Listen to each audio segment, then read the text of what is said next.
अस्सलाम वालेकुम जी। सुबह सवेरे पाकिस्तान में बहुत बहुत खुशामदीद। मैं हूँ शिफा यूसुफजई और मैं हूँ वैस मंगलवाला। मेरी तरफ से भी आप सबको अस्सलाम वालेकुम। खुदा का शुक्र है कि उसने हमें आज की सुबह देखना नसीब फरमाई। और आज 20 रमज़ान मुबारक, यानी कि 20 रोज़े गुजर गए, 2 अशरे गुजर गए। कैसे यूं पता ही नहीं, इस दफ़ा तो बिल्कुल ही पता नहीं चला। मतलब अच्छा, उसकी एक वजह तो कभी कभी मुझे ये लगती है कि हम काम में इतने ज़्यादा मगन होते हैं, इतने ज़्यादा मशगूल होते हैं, हमारी रूटीन जो है वो तब्दील नहीं होती। मतलब काम की जो रूटीन है, जो हमें, अगर मैं अपनी बात करूँ भाई, 2 घंटे का हमें प्रोग्राम करना है, जो कि आम दिनों में भी करना है, और 2 घंटे का प्रोग्राम हमें करना है वो खास दिनों रमज़ान में भी करना है, जो ख़ास दिन है रमज़ान के उसमें भी करना है। तो अब उसके लिए जो प्रिपरेशन, जो काम है, वो उतना ही रहता है। तो आपको पता ही नहीं लगता है उस दिन के गुजरने का। असल में तो रोज़ा उन लोगों का होता है जो मजदूरी कर रहे हैं, सख्त काम कर रहे हैं, जिनकी नौकरी जो है मशीनों में ज़्यादा सख्त है। बिल्कुल एसी लगे हुए हैं और उसमें हम मज़े से बातें कर रहे हैं, गुफ्तगू कर रहे हैं, और रोज़ा गुजर गया। लेकिन 20 रोज़े गुजर चुके हैं। मौसम अलबत्ता 20 के 20 रोज़ों में बहुत बेहतरीन, बहुत बेहतर रहा। और अल्लाह करे कि आगे आने वाले जो अब ये आखिरी अशरा रह गया है, इसमें भी मौसम इसी तरह थोड़ा सा साथ दे दे हमारा, थोड़ा सा साथ दे दे। बिल्कुल अशरा है वैसे ये। हाँ, और बहुत ख़ास अशरा है। बिल्कुल बहुत ख़ास अशरा है। इसमें अपने गुनाहों की माफ़ी बख्शिश कर मांगना अल्लाह ताला से, और लैलतुल क़द्र को तलाश करना, लैलतुल क़द्र को तलाश करना एक इंतहाई अहम जो लम्हा होगा। वैसे तो वो कभी भी हो सकता है आपकी ज़िंदगी का, लेकिन जब बता दिया गया है कि उन ख़ास रातों में से उसको तलाश करो, तो फिर उन ख़ास रातों में थोड़ी सी मेहनत ज़्यादा करें और लगन से करें। में भी क्या रूटीन होता है, क्या ही रूटीन होता है। बिल्कुल इसीलिए कह रही हूँ ना कि मेहनत करें और ज़रा लगन से करें। मतलब मेहनत, अक्सर ये 2 अलग अलग चीज़ें हैं। देखें, मेहनत करते हैं लोग, लगन नहीं होती। बिल्कुल वो सजदे कर रहे हैं, टकरें लग रही हैं ज़मीन को, लेकिन दिल में वो चाहत नहीं है कि वो लैलतुल क़द्र मिल जाए। तो लगन से करेंगे तो अल्लाह ताला की शान है, वो किसी भी रात को आपके लिए बना देगा। हो सकता है उन्हीं रातों में से आपको वो लैलतुल क़द्र अता कर दे। मैं चाहता हूँ कि बस कभी आखिरी अशरा जो है ना सऊदी अरब में गुजारूँ, उम्रा वगैरह करने आप के लिए अभी बड़े आदमी नहीं है, वैसे बड़े बड़े लोग गए हुए हैं, उम्रा करने गए हुए हैं। या तो आप सही लोगों से दोस्ती कर लें। हाँ, आप उन बड़े लोगों से दोस्ती रखें, आप उनके साथ मामलात उस्तवार करें, चले उनमें जाए आए, घुले मिले। बड़े लोगों से दोस्ती करने के बजाय एक बड़े से दोस्ती करने की कोशिश कर लें तो वो ज़्यादा बेहतर रहेगा, मेरा ख्याल है। बिल्कुल बिल्कुल। तो आज हम इस पर भी बात करेंगे अपने प्रोग्राम में कि जो आखिरी 10 दिन है उसमें क्या मामूल होना चाहिए इंसान का, और कोशिश करेंगे कि पूरा जितना ज़्यादा इन 10 दिनों को अपने लिए बेहतर बना सकें वो हम बेहतर बनाएं। ठीक है। तो मेरे ख्याल में आज की तो आगाज़ की काम की बात यही है, और सबसे अहम काम की बात यही काम करने का काम भी। अब रमज़ान पे ध्यान ज़रा ज़्यादा कर दें। बिल्कुल बिल्कुल। अच्छा, अब हम बढ़ेंगे जी दुआ की तरफ। हुज़ूर अकरम सल्लल्लाहु अलैहि वसल्लम की मसनून दुआओं का सिलसिला जो हमने पूरे रमज़ान आपके लिए जारी रखा, और हमने कल बात की थी मुल्क में खैर और आफ़ियत की दुआ। तो आज हम बात करेंगे कि अपने घर में खैर और आफ़ियत की, और रिज़्क़ में बरकत, रिज़्क़ में कुशादगी, बिल्कुल उसकी दुआ। हुज़ूर सल्लल्लाहु अलैहि वसल्लम ने इस हवाले से जो दुआ बताई है, आइए वो देखते हैं। ऐ अल्लाह, मेरे गुनाह मुआफ़ फरमा, मेरे लिए मेरे घर में वुसअत अता फरमा, और तूने जो रिज़्क़ मुझे अता फरमाया है उसमें मेरे लिए बरकत दे।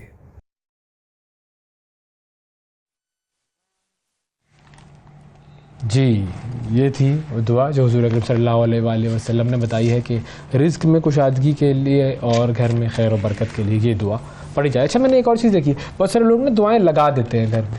हाँ, लगा देते हैं ताकि आते जाते उन पे वैसे नजर पड़ती है। एक आंटी ने तो मुझे ये कहा कि हम सामने लगाते हैं ताकि वो होता है ना, याद कौन करे, तो वो चलते फिरते इतना नजर में आता है कि वो याद हो जाती है। उसको पढ़ते रहें, आप पढ़ते रहें तो बात है। वो सिर्फ लगाने से, लगाने में और पढ़ने में बड़ा फर्क है। असल में तो वैसे उन्होंने तो मुझे जिसने लगाई नहीं थी, कुछ जगहों पर हमारे घर में भी लगाई नहीं है। तो उसका मकसद यही है कि एक तो बार बार ना एक चीज को देख देख के आपको याद रहता है, और अगर आप पढ़ दें तो आपको कुछ अरसे बाद वो याद भी हो जाती है। तो इस किस्म का सिलसिला होता है। और कुछ लोगों ने लगाई इसलिए होती है कि बस अब लगा दी, अल्लाह ताला की यहाँ पर जो है वो बरकत नाजिल हो चुकी है बस दुआ लगाने से, अरबी लगाने से। भाई आप उसको पढ़ें, दिल से पढ़ें। हुज़ूर सल्लल्लाहु अलैहि वसल्लम ने भी दुआ पढ़ी है, दुआ मांगी है अल्लाह ताला से, तो ये ज़रूरी है। अच्छा, अब बात करते हैं जी सीरत मुबारक की। हुज़ूर अकरम सल्लल्लाहु अलैहि वसल्लम की सीरत से रोज़ाना हम आपके लिए कुछ ना कुछ लेकर आते हैं, वो रहनुमाई हासिल करने की कोशिश करते हैं जो कि उनकी ज़ात गिरामी से हमारे लिए मिलती है हमें। और आज हम बात करेंगे कि हुज़ूर अकरम सल्लल्लाहु अलैहि वसल्लम अपनी उम्मत पर किस तरह से रहमत का, शफकत का और उस उम्मत से मोहब्बत का मामला फरमाते थे। उम्मत के लिए वो सरापा रहमत थे, ज़ाहिर है रहमतुल्लिल आलमीन थे वो, तो उम्मत के लिए रहमत जो है वो तो फिर उनकी ज़्यादा थी, बहुत ज़्यादा थी। तो उसके हवाले से कुछ हम बात करेंगे आज। बिल्कुल। अच्छा, अल्लाह के हुजूर जो है सल्लल्लाहु अलैहि वसल्लम उनकी शान में यूँ फरमाता है कि सूरह तौबा की आयत है, बिल्कुल ये है आयत है, और आगाज़ इसका होता है लक़द जाअकुम, यहाँ से आगाज़ होता है और सूरह तौबा है ये, और आखिरी मतलब इधर लिखा हुआ है हमारे पास आखिरी रुकू, तो ये आखिर में आपको मिलेगी। तो इसका जो तर्जुमा है वो कुछ यूँ है कि अलबत्ता तहकीक है कि तुम्हारा एक पैगम्बर तुम्हारे पास आया है, तुम्हारी तकलीफ उस पर शाख गुजरती है, उसको तुम्हारी हिदायत और इस्लाह की हिर्स है, और वो ईमान वालों पर शफकत रखने वाला मेहरबान है। अब देखें चार क्वालिटीज इसमें बयान कर दी ना। बिल्कुल, अल्लाह ताला खुद फरमा रहे हैं नबी अकरम सल्लल्लाहु अलैहि वसल्लम की जो सिफात हैं, ख़ास तौर पर उम्मत पे रहम और शफकत के मामले के हवाले से। पहले तो ये फरमा दिया सबसे पहले कि हमने इस नबी को तुम्हारे दरमियान भेजा है, हमारा पैगम्बर तुम्हारे पास यकीन ले आओ, ठीक है जी। एक तरह उसके बाद क्या, तुम्हारी तकलीफ इस पर शाख गुजरती है। जब जब उम्मत का कोई भी शख्स तकलीफ में होता है, अब वो तकलीफ ज़ाहिर है दुनियावी तकलीफ भी हो सकती है, कोई ज़ाती तकलीफ हो सकती है, कोई दीनी तकलीफ हो सकती है, कोई माशी तकलीफ हो सकती है, कोई भी तकलीफ होती है, और वो हुज़ूर सल्लल्लाहु अलैहि वसल्लम पर शाख गुजरती है। और अगर मैं इसको ऐसे रिलेट करूं कि वो जो उम्मती उस वक्त हुज़ूर सल्लल्लाहु अलैहि वसल्लम के साथ थे, उनकी तकलीफ तो आपके सामने बराह रास्त नज़र आती थी। अब हमारी तकलीफ जो है वो भी उनको मालूम और अब भी उनको शाख गुजरती है। बिल्कुल, अब भी उनको शाख गुजरती है। और फिर आगे जो बात हुई कि अगली क्वालिटी तुम्हारी हिदायत और इस्लाह की हिर्स है, यानी कि उनको इस चीज़ की लालच है कि मेरी कौम में हर वक्त हिदायत की बात हो, हिदायत की तरफ मेरी कौम उम्मत आती रहे, और उनकी इस्लाह का जो काम है, प्रोसेस है, वो चलता रहे। ये उनकी ख्वाहिश कह लें इसको, ये उनकी जो हिर्स लफ्ज़ इस्तेमाल हुआ है यहाँ पर इम्पोर्टेंट है। बिल्कुल। और फिर आगे फरमाया कि ईमान वालों पर शफकत रखने वाली शख्सियत है वो, और मेहरबान शख्सियत है। जी बिल्कुल, मेहरबानी का तो खैर उनकी क्या ही आलम, वो तो उसके बारे में। फिर उम्मत के लिए हमेशा उनकी वो जो एक दुआ, जो उम्मती जो वो रोते हुए अल्लाह ताला से करते थे अपनी उम्मत के लिए, खुदाया मेरी उम्मत, वो ये दुआ करते हुए रो पड़ते थे। और एक मरतबा ऐसा हुआ कि अल्लाह ताला ने हज़रत जिब्राइल को हुक्म दिया कि मोहम्मद सल्लल्लाहु अलैहि वसल्लम के पास जाओ। हालांकि ज़ाहिर अल्लाह ताला को तो पता है कि क्या मामला हो रहा है, लेकिन उन्होंने कहा कि हज़रत जिब्राइल अलैहिस्सलाम आप जाइए हुज़ूर सल्लल्लाहु अलैहि वसल्लम के पास और उनसे दरियाफ़्त कीजिए रोने का सबब। तो हज़रत जिब्राइल ने हाजिर खिदमत हुए और रोने का सबब पूछा, तो आपने बताया कि अल्लाह ताला ने आपने बताया कि जी मैं अपनी उम्मत के लिए परेशान हूं। तो उस पर अल्लाह ताला ने हुक्म दिया कि ए जिब्राइल मोहम्मद सल्लल्लाहु अलैहि वसल्लम के पास जाओ और उनसे कह दो कि हम आपको आपकी उम्मत के बारे में राज़ी करेंगे और गमगीन न करेंगे। ये एक वादा है अल्लाह ताला का। बिल्कुल। अब इस ये वादा ज़ाहिर अल्लाह ताला ने पूरा तो करना है, बिल्कुल, लेकिन वसीला जो दरमियान में है, हाँ एक तो वसीला दरमियान में है, वो जो कहते हैं ना नबी की शफाअत मिलना एक बहुत बड़ी सादत है जो इस उम्मत के लिए भी एक उसकी भी हम अपने वो अमाल ऐसे करें कि हमें उनके सामने उस दिन खड़ा होते हुए शर्मिंदगी और एहसास है जिसको कहते हैं ना नदामत ना हो। बिल्कुल। तो उनके सामने जाकर हमें भी तो कुछ उनको दिखाना चाहिए कि भाई आपने हमारे लिए इतना सोचा, इतना बिल्कुल, तो हमने भी आपका जो वो जज्बा है, वो जो आपकी मोहब्बत है, उसके लिए हमने पास रखा। बिल्कुल, कोशिश जरूर की उस पास रखने की। बिल्कुल। लेकिन खैर वो इंसाफ तो हम नहीं कर पाएंगे कभी भी, ये तो भी कोशिश जरूरी है, लेकिन कोशिश आप करते हैं। बिल्कुल। अच्छा, एक और वाक़या इस हवाले से मिलता है कि जिस रोज़ आंधी या तूफ़ान या आसमान पर बादलों का ज़रा सिलसिला हो जाता था, तो रसूलुल्लाह सल्लल्लाहु अलैहि वसल्लम के चेहरे मुबारक पर गम और फ़िक्र जो है वो नुमायाँ हो जाती थी, और वो आगे कभी बढ़ते थे, कभी वो पीछे हटते थे, और जब तक बारिश होती रहती थी इस किस्म का मामला वो चलता रहता था। और जब बारिश ख़त्म हो जाती थी तो आप मुतमईन हो जाते थे, चेहरे पर एक सुकून नज़र आने लग जाता था चेहरा मुबारक पर, और हालत गम जो है वो उनका जाता रहता था। तो हज़रत आयशा सिद्दीक़ा रज़ी अल्लाह तआला अन्हा से दरियाफ़्त हुआ इसका सबब कि भाई मतलब उन्होंने पूछा कि ये क्यों ये मामला है। तो नबी अकरम सल्लल्लाहु अलैहि वसल्लम ने फरमाया कि मैं डरता हूँ कि कहीं ये अजाब ना हो जो मेरी कौम की तरफ बढ़ रहा हो। देखें, अजाब का डर, कहीं मेरी कौम की तरफ अजाब ना आ जाए। अच्छा, फिर एक और बहुत मशहूर जो हमारे सामने वाक़या आता है वो ये कि हुज़ूर सल्लल्लाहु अलैहि वसल्लम ने 3 रात तरावी पढ़ाई। हाँ, तमाम सहाबा कराम जो है उनको तरावी पढ़ाई, और चौथी रात सहाबा कराम मस्जिद में जमा हुए, बकसरत जमा हुए और हुजूर सल्लल्लाहु अलैहि वसल्लम का इंतज़ार करते रहे और हुजूर सल्लल्लाहु अलैहि वसल्लम तशरीफ़ न लाए। और सुबह की नमाज के बाद फिर आपने उनसे कहा कि जी मैं डरता हूँ कि कहीं तुम पर ये नमाज जो है वो फ़र्ज़ ही ना कर दी जाए और तुम इसे फ़र्ज़ ही ना समझ लो और फिर तुम पर ये शाख गुजरने लगे, तुम्हें परेशानी होने लगे। तो एक नमाज के मामले में भी देखें। बिल्कुल बिल्कुल। अच्छा, फिर एक और आखिर में एक हदीस है, हज़रत जाबिर रज़ी अल्लाह ताला अन्हु ये रिवायत करते हैं कि रसूलुल्लाह सल्लल्लाहु अलैहि वसल्लम ने ये फरमाया कि मेरा हाल और मेरी उम्मत का जो हाल है वो उस शख्स की मिसल है कि जिसने आग रोशन की और टिड्डियाँ और परवाने जो हैं वो उस आग के गिर्द आने लगे और उस आग में गिरने लगे और वो शख्स उनको आग से हटाता था। तो मैं ऐसा हूँ कि जो कमर से पकड़कर आग से तुम्हें बचाने वाला और तुम मेरे हाथ से छूटते हो, यानी हमारे अमाल की तरफ उन्होंने इशारा किया कि तुम्हारे अमाल ऐसे नहीं है, गिरे जा रहे हो, लेकिन मैं पकड़ पकड़ कर तुम्हें बचाने की कोशिश कर रहा हूँ। अल्लाह ताला हमें भी उन बचने वालों में शामिल फरमाए। बिल्कुल, अल्लाह ताला हम पर रहम करे और आखिरी जो वो मनाजिल है हमारी वो उसके लिए हमें इस काबिल बनाए, वो तौफीक अता करे। वो कहते हैं ना, हिदायत भी अल्लाह ताला उसको देते हैं जिसको देना चाहते हैं। बिल्कुल, तो अल्लाह ताला हमें हम सबको वो हिदायत दें, देखने वालों को भी और हमें भी, कि हम उस दिन जब उनके सामने जाएं तो हमारी नज़रें शर्म से झुकी हुई ना हो, हम उन्हें मोहब्बत से और उस जज्बे से देख सकें जिस जज्बे से वो अल्लाह ताला से हमारी शफाअत फरमाएंगे। आमीन आमीन। ये था हुज़ूर अकरम सल्लल्लाहु अलैहि वसल्लम की सीरत का बयान। अब बढ़ते हैं 60 सेकंड न्यूज़ की तरफ। Supreme court practice and procedure bill parliament के मुश्तरका इजलास से मंजूर, पीटीआई का एहतजाज। आसिफ सरदारी ने शहबाज शरीफ को अपोजिशन से मुज़ाकरात का मशवरा दे दिया। चीफ जस्टिस समेत 4 जजेस के खिलाफ सुप्रीम जुडिशल काउंसिल में शिकायत दायर। लाहौर मास्टर प्लान की मंजूरी, नैब ने परवेज इलाही के खिलाफ इंक्वायरी शुरू कर दी। एशिया कप की मेज़बानी से दस्तबरदार नहीं होंगे, नजम सेठी का 2 टोक मौक़िफ़। न्यूजीलैंड की क्रिकेट टीम 5 वनडे और 5 T20 खेलने पाकिस्तान पहुंच गई। बरतानिया और भारत के दरमियान तिजारती ताल्लुकात भारत ने मुनक़ता कर दिए। अमरीकी शहर लुइविल के बैंक में फायरिंग, हमलावर समेत 5 अफराद हलाक। और रूस और यूक्रेन के दरमियान कैदियों के तबादले के नतीजे में यूक्रेन की जानिब से 106 रूसी फौजी रिहा। जी 60 सेकंड न्यूज़ हो गई जी। अब ज़रा आगे बढ़ते हैं, बताइए जी मुल्क में क्या चल रहा है?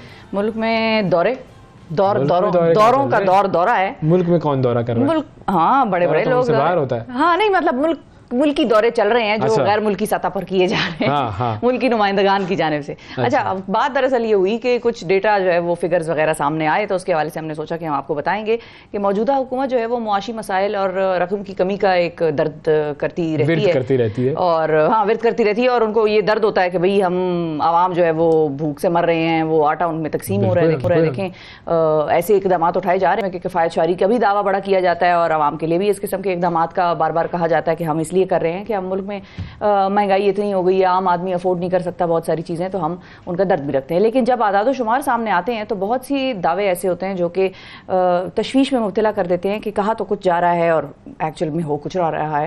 मिसाल के तौर पर मीडिया में एक रिपोर्ट सामने आई है जिसके मुताबिक गुज़िश्ता बरस जुलाई से इस साल मार्च के 9 माह के दौरान वज़ीर आज़म शहबाज शरीफ और उनके वफूद के गैर मुल्की दौरों पर 1 अरब रुपए से ज़ायद की खतीर रकम जो है वो खर्च हो चुकी है। तो 1 अरब तो कम नहीं, क्या है इसमें? मुझे बताएं, इलेक्शन के लिए कितने चाहिए थे? 21 अरब चाहिए थे, तो ये 1 अरब है भाई। तो 21 तो यहाँ से एक तो निकला था, लेकिन देखिए महीने में कितने खर्च हुए? 1 अरब खर्च हुए। तो अगर मैं इस हिसाब से लगाऊं 5 साल में तकरीबन 5 अरब या 6 अरब खर्च कर लेंगे। चलो वो क्या, अब एक वजीर आजम 6 अरब भी खर्च ना करे बाहर के दौरों पर, आप लोग वजीर आजम की कोई जो है वो वक़्त ही नहीं रखते अपने दिल में। वजीर आजम बाहर नहीं जाएंगे तो हमारे लिए पैसे कैसे मांग के लाएंगे? तो जो भी काम करने के लिए बंदा बाहर जाता है वो आप इन्वेस्टमेंट कुछ तो मार्केटिंग तो करते हैं ना। वही कह रही हूँ ना कि पैसे मांग के कैसे लाएंगे अनलेस हम वजीर आजम को यहाँ से खुद ना भेजें कि उनका चेहरा ना जाए और लोग उनको वहाँ पर ना देखें कि भाई शहबाज शरीफ साहब आए हैं यहाँ पर वजीर आजम पाकिस्तान, चाहते हैं कि भाई वो कैसे पूरे ममालिक में हर मुल्क का दौरा करें, वहाँ के लोगों से ताल्लुकात बढ़ाएं। हाँ। तो इसमें क्या है भाई? अच्छा, दौरों पर मुख्तलिफ अदायगियों, रजिस्ट्रेशन, अतियात वगैरह पर जो है वो 84 करोड़ 9 लाख रुपए के अखराजात हुए हैं, और इसी तरह दीगर अखराजात की मद में 14 करोड़ 33 लाख रुपए की अदायगी की गई है, ऐसे वक्त में जब हुकूमत के पास इंतखाबात कराने के पैसे नहीं है। तो बस ये सारी बात है। सही है, ये कहा अरब भाई, अभी आना जाना तो चलता रहता है, आना जाना ये लोग नहीं करेंगे तो कौन करेंगे? मैंने थोड़ी जाके उनसे मुलाकातें करनी है। Do not tashwish on one Arab. Okay, please. देखिए, छोटी गरीबों वाली बातें ना करें, अमीरों वाली बात। भिखारी छोटा ही सोचते हैं, मतलब आप अंदाजा लगाएं, हम तो वही रह गए ना। अच्छा चले, ये तो दौलत जो है वो बढ़ गई है। आपको मैं बताता हूँ कि आबादी भी बढ़ रही है, दौलत से आबादी बढ़ रही है, खर्च किया पैसे जो है वो बढ़ रहे हैं, ठीक है, सही है, 1 अरब रुपए हमने बढ़े, लेकिन आबादी मुल्क की बढ़ रही है, शदीद बढ़ रही है, तो बढ़ ही रही है, मुल्क की तो बढ़ ही रही है, लेकिन हम एक और बात करेंगे, वो और बात ये है कि जी मुसलमानों की जो तादाद है वो बढ़ती जा रही है दुनिया में, और आलम में इस्लाम में सभी को बड़ी खुशी होती है कि भाई मुसलमान बहुत ज़्यादा हो गए। अब इस पर मैं नहीं जाऊँगा कि क्वांटिटी और क्वालिटी का जो फ़र्क है ना, वो मुझे तो जहन में आ रहा है मुसलमानों की तादाद क्या इसलिए भी बढ़ रही है कि शादियां 4 कर लेते हैं। नहीं, 4 कहाँ करते हैं? कितने, आप कितने लोगों को जानती हैं ऐसे जिनकी ज़्यादा शादियां? 2 वालों को तो मैं जानती हूँ। 2 वाले तो चलें ठीक है, वो भी कितने होंगे? मतलब आपके मिसाल के तौर पर अगर 25 जानने वाले हैं या 100 जानने वाले हैं, 4 परसेंटेज वाइज अगर आप 5वां करने की कोशिश कर रहा है, वो हो जाए, कौन है वो? सुनने में आता है, पता नहीं उसकी हो जाए नहीं हो जाए, लेकिन 4 तो है। अच्छा, तौबा की क्या बात है। लेकिन देखें वो तो एक है ना कि मल्टीप्लायर फैक्टर तो एक आ जाता है कभी-कभार। लेकिन वैसे अगर आप परसेंटेज वाइज देखें तो कितने लोग आपको मिलते होंगे? 2-4-5% मिलते होंगे जो दूसरी शादी। इंटरेस्टिंगली दूसरी शादियां बाकी मज़ाहिब भी होती हैं, लेकिन वो उनका जिस तरह से बरतानिया में ये रूल है कि भाई एक एट अ टाइम आप बेगम रख सकते हैं, तो अगर आपने एक करनी है, एक की भी और दूसरी करनी है, तो पहली को छोड़ेंगे, दूसरी करेंगे, इस किस्म का उनका रूल का मामला है। तो at a time you have to keep 1 wife. मैं कोई 1-2 लोगों को जानता हूँ जिन्होंने दूसरी शादी की है, एक शख्स को मैं जानता हूँ जिसने 3-4 शादियां की हैं। आप भी ऐसे आप भी 4-5 को जानते हैं जिसमें से एक जो है वो करने की कोशिश कर रहा है और बाकी 3 ने कर ली है शादी। ये वैसे ये बात ना करें, आप नाम मत पूछिएगा उसका, आप हर एक के राजो न्याज तो मैं यहाँ पब्लिक पे बैठ के नहीं खोल सकती। बिल्कुल। देखिए, मैं खबर की तरफ आ रहा हूँ, आप जो है वो खबरों के बजाय आप राज खोलने की तरफ जा रही हैं। गुज़िश्ता बरस नवंबर में जब मर्दानिया की मरदमशुमारी के नताइज सामने आए थे तो मसीही बिरादरी के अफराद की तादाद में कमी हुई थी, जबकि मुसलमानों की तादाद में इजाफा हुआ था, और ये आलमी खबर बनी थी और उस पर मुसलमान बड़े खुश हुए थे। अब एक और खबर ये सामने आई है कि पहली बार दुनिया में मुसलमानों की आबादी 2 अरब से तजावुज कर गई है। अच्छा। और ये बात ग्लोबल मुस्लिम पॉपुलेशन जो वेबसाइट है उस पर बताई गई है, और उसका मतलब ये है कि मुसलमान दुनिया की आबादी का तकरीबन 25% हो गए, क्योंकि 8 अरब की अगर आबादी है तो 25% आबादी आपकी बन गई, 2 अरब। बिल्कुल ठीक है जी, 25% आबादी जो है वो इस वक्त मुसलमान की। अच्छा, मज़ाहिब के लिहाज से मुसलमान ईसाइयत के बाद दूसरे नंबर पर है, और 2017 में प्यो रिसर्च सेंटर ने अपनी रिपोर्ट में ये बताया था कि इस्लाम दुनिया में सबसे तेज़ी से फैलने वाला मज़हब है, और इस सदी के दूसरे निस्फ में ये ईसाइयत को पीछे छोड़ जाएगा। अच्छा, जापान के हवाले से भी मैं पढ़ रहा था, वहाँ पर तेजी से फैलने वाला मज़हब वहाँ पर इस्लाम है। बिल्कुल, ये रिपोर्ट सामने आई थी। तो इस तरीके से वो जो इस्लाम का, यूँ कह लीजिए कि एक तरीके से जो पॉपुलेशन का इंक्रीज़ है वो तो चल रहा है, लेकिन वो एक हदीस मुझे याद आती है हुज़ूर अकरम सल्लल्लाहु अलैहि वसल्लम से, मुझे उसका मफ़हूम मैं बता दूं कि मुसलमान तादाद में इतने ज़्यादा होंगे जैसे समुंदर में जो झाग है, वक़्त उनकी ऐसी होगी, वैल्यू कुछ नहीं होगी। समुंदर है, उसकी जाग की क्या वैल्यू है? कुछ भी नहीं। लेकिन मुसलमानों के हवाले से भी वो तादाद में तो इतने कसीर होंगे कि आपको बहुत नज़र आएगा कि जी बहुत ज़्यादा क्वांटिटी है। लेकिन हुज़ूर सल्लल्लाहु अलैहि वसल्लम ने इस बात की भी पेशगोई कर दी थी कि वो वक्त ऐसा आएगा कि जब उनकी जो वैल्यू है, जो वर्थ है, जो उनकी दुनिया में कॉन्ट्रीब्यूशन है, या जो उनका दुनिया में असर है, वो ना होने के बराबर होगा। और आप देख लीजिए यही हो रहा है। बिल्कुल यही हो रहा है, लेकिन इसमें भी बड़ी तब्दीलियां हो रही है। सऊदी अरब को ये ख्याल आ गया है ना करते कि उसने ताल्लुकात उस्तवार करने हैं, तुर्की के साथ भी वो करने जा रहा है, ईरान के साथ भी करने जा रहा है। ये दोनों ऐसे मामलात हैं, ऐसे ममालिक हैं, यमन के साथ भी बिल्कुल, ये सारे ऐसे ममालिक हैं कि जिसके ऊपर आप कहते हैं ना वो अलायंस जो बनी थी, मिलिट्री अलायंस जो बनी थी, उसमें भी खास तौर पर लोग कहते थे कि भाई ये यमन और उसके मामलात के लिए सऊदी अरब की तरफ से बनाई गई है, जिसमें सारे ममालिक ने जो है वो पार्टिसिपेट किया। लेकिन तुर्की के साथ मामलात खराब थे। जब एर्तुगरुल आया था पाकिस्तान में तो उस वक्त इस पर बहुत डिबेट हुई थी, आपको अगर याद हो तो, कि तुर्की जो है वो अब नैरेटिव शेप कर रहा है, और जो खाना काबा के वो जो मामलात हैं और वो वाला सारा सिलसिला, तो वो उसके हवाले से बड़ी यहाँ पर बात हुई थी।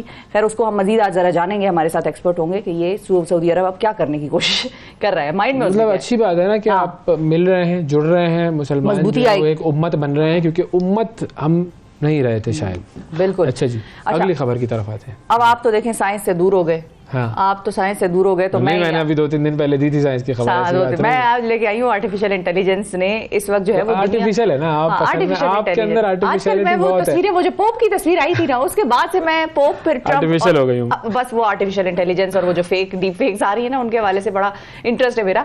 तो आर्टिफिशियल इंटेलिजेंस ने इस वक्त दुनिया को अपनी गिरफ्त में लिया हुआ है। रोजाना इस हवाले से कोई ना कोई खबर, कोई ना कोई वाकया या कोई शरारत जो है वो मीडिया की जीनत बन जाती है। अब AI के जरिए ऐसी तस्वीर जारी की गई है जिनमें दिखाया गया है कि दुनिया के जो सबसे दौलतमंद अफराद, अमीर तरीन लोग जो हैं, वो अगर गरीब होते तो वो कैसे लगते, उनका हुलिया वगैरह क्या होता। और इस दिलचस्प सीरीज में जिन मशहूर शख्सियात को मुफलिसी के लिबादे में दिखाया गया है, उनमें डोनाल्ड ट्रंप है। अच्छा। बिल्कुल।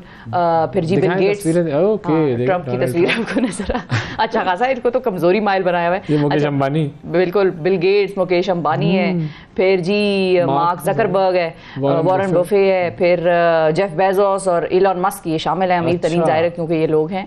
तो ये अगर गरीब होते तो ये कैसे लगते। इन सबको कच्ची आबादी के माहौल में खड़ा कर दिया है। कच्ची आबादी के माहौल में खड़ा कर दिया, स्लम्स में ले गए, बिल्कुल ही स्लम में ले गए ना, आसमान से गिरा खजूर में अटका भी ना हुआ इनके साथ, बिल्कुल ही जमीन पे आ गिरे। अच्छा, ये तस्वीर मसनूई ज़हानत के सॉफ्टवेयर के जरिए तख्लीक की गई हैं, और इन्हें कुछ देर के देखकर अंदाज़ा हो जाता है कि भाई खुशहाली और बदहाली किस तरह इंसान की शख्सियत पर असरात जो है वो मुरतब होते हैं उसके। मतलब कमज़ोरी आप देखें, वो जो मेल नरिशमेंट का एक कॉन्सेप्ट है कि गरीब ममालिक है, डेवलपिंग कंट्रीज़ में आपको लोग ज़रा कमज़ोर नज़र आएंगे, उनकी सेहतें, उनकी रंगत, उनकी आंखों का रंग, उनकी जो अलर्ट लेवल है अलर्टनेस का, वो आपको पता चल जाएगा कि ये एक डेवलपिंग कंट्री से ताल्लुक रखते हैं। वर्सेज आप उनको देखें जो कि बाहर हैं, दौड़ते भागते, हशाश बशाश, अच्छा खाना, तो वो सारी चीज़ें आपको डाइट से बहुत फ़र्क पड़ता है कौमों के ऊपर। और एक दफ़ा यहाँ पर भी एक बात हुई थी कि पाकिस्तान से सिर्फ एग्रीकल्चर का सेक्टर ही अगर किसी तरह से ले लिया जाए, लेने से मुराद ये है कि उसको ही ज़रा मुतासर कर दो, ख़त्म कर दिया जाए, तो ये कौम आदि वैसे ही जो है उस पर हालात जो हैं वो दिगरगूं किस्म की कैफियत में ये आ जाएगी। सही है जी, चले। अच्छा, मैं तो खैर आर्टिफिशियल इंटेलिजेंस की जो आजकल जो वेबसाइट जो चैट जीपीटी है, उसके मैं मुख्तलिफ वेरिएंट्स देख रहा हूँ। बहुत सारे वेरिएंट्स उसके हैं जो आपके मुख्तलिफ काम कर देते हैं। मुख्तलिफ कंपनीज के मुख्तलिफ काम करने के लिए, आपको कोई भी काम करना है उसके लिए आपको एक आर्टिफिशियल इंटेलिजेंस बेस्ड वेबसाइट मौजूद है। और कल मेरी नजर जिससे नजर गुजरी ना, मैं वो लेकर आता हूँ ना सामने ना। तो आपको वेबसाइट बनानी है, आप जाए, एक वेबसाइट आपकी पूरी बन जाएगी। AI की वजह से हर चीज़, आपका लोगो, आपकी तस्वीर की एडिटिंग, वीडियो एडिटिंग, हर चीज़ आर्टिफिशियल इंटेलिजेंस सिर्फ इंस्ट्रक्शन देंगे आपको, वो मुकम्मल का प्रेजेंटेशन बनानी है, कुछ भी करना है, सब काम आपका हो जाएगा। अच्छा, कल जो मैंने वेबसाइट देखी वो क्या थी, वो थी हदीस जीपीटी। कि अब आप जो है वो अपना मसला लिखेंगे और वो हदीस की रोशनी में जो है वो आपको लाके उसका सलूशन दे देगा। अब ज़ाहिर है उसके अंदर नीचे लिखा हुआ है, डिस्क्लेमर भी दिया हुआ है कि ज़ाहिर है एक मुफ्ती जो है वो जिस तरीके से पर्सनलाइज तरीके से चीज़ें सुनता है और समझता है और फिर उसके बाद उसका एनालिसिस करके आपको उसका जो है हल बताता है, वैसा नहीं है। लेकिन ये कि अब वो उस डायरेक्शन में बात जा रही है। अब आइंदा आने वाले दिनों में इज्तिहाद भी अब आर्टिफिशियल इंटेलिजेंस के ज़रिए हो रहा होगा, हर चीज़ उसके ज़रिए हो रही होगी, और हमें पकड़ना है इस चीज़ को, मुसलमानों को इसके ऊपर काम करना है। बिल्कुल, कुरान की आयत के हवाले से कौन सी आयत है जिसमें निकाह का जिक्र है, मिसाल के तौर पे कौन सी आयत है? ये तो काम हो चुके, ये सब हो चुके, ये तो वो ऐप 360 में भी हमें सब हो चुके। अब बात आगे बढ़ रही है कि वो मसाइल को सुने, और मसाइल को सुनने के बाद आपके मसले का हल आपको उस तरीके से दे कि कैसे जैसे एक आम इंसान देता है। तो इस डायरेक्शन में अब हम जा रहे हैं।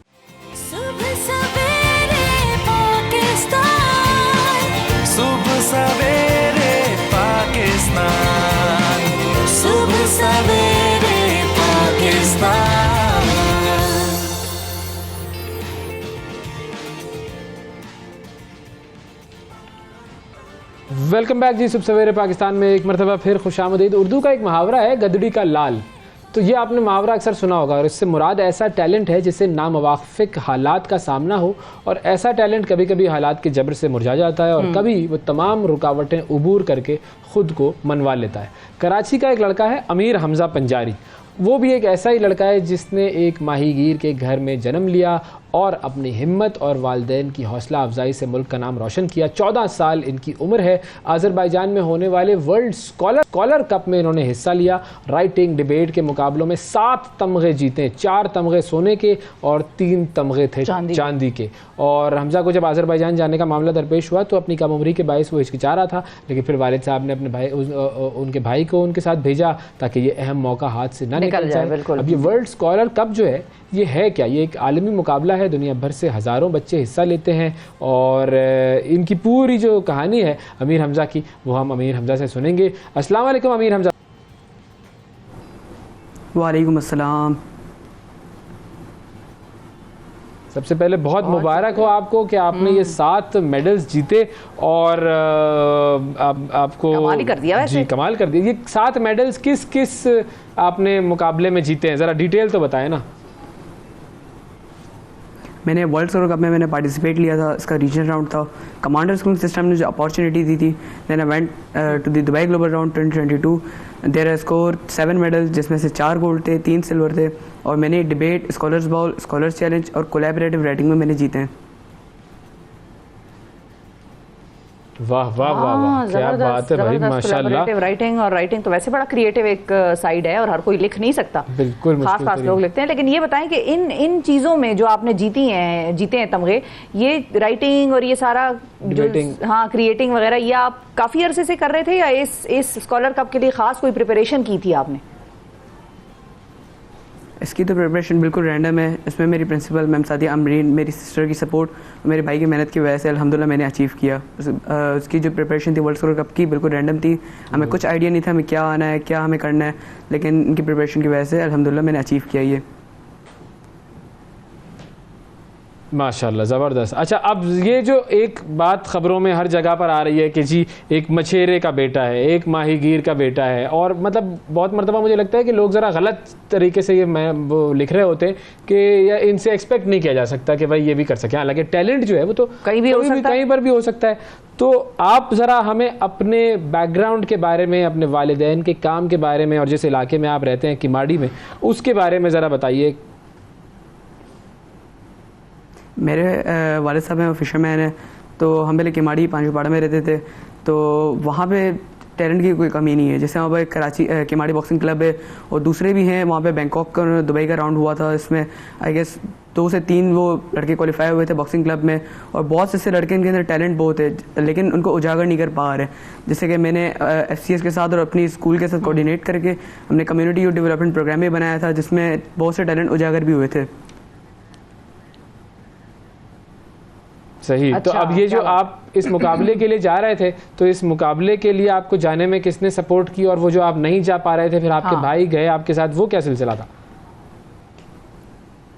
वो एक्चुअली ये था कि मैं 14 ईयर्स ओल्ड हूँ, अंडर एज हूँ, तो मैं खुद इमिग्रेशन मुझे एक्सेस नहीं थी कि मैं खुद जाकर ट्रैवल करूँ। तो उसमें मेरी स्कूल और मेरे वालिद साहब की बहुत सपोर्ट थी, उसकी बदौलत मैंने अचीव किया। अच्छा, और कितनी मदद आपको मिली एम्बेसीज वगैरह की तरफ से, और वीज़ा वगैरह खुद ही आपने अप्लाई किया, हर चीज़ खुद ही की, सारे फाइनेंसेस जो थे, टिकट्स वगैरह, ये सारी चीज़ें खुद आपने कर ली थी? जी बिल्कुल। लेकिन जो last year Dubai global round के बाद हम जो TOC टूर्नामेंट ऑफ चैंपियंस जो येल यूनिवर्सिटी का राउंड था वो हम जा नहीं पाए because of visa immigration, that didn't allow us to go USA। तो इंशाल्लाह इस ईयर भी हमारा ग्लोबल राउंड है मेरा, तो it will take place in Qatar, Doha round, UK और बैंकॉक थाईलैंड राउंड। अच्छा, तो आप वैसे कौन सी स्कूल में और कौन सी क्लास में पढ़ते हैं, और आपकी जो एजुकेशन के जो इंटरेस्ट हैं वो क्या हैं?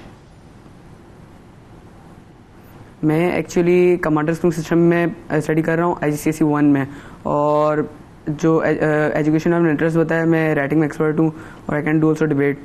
तो डिबेट एक पेशा बन गया है, मैं कर सकता हूँ। और आगे क्या इरादा है आपका, किस फील्ड में जाना है?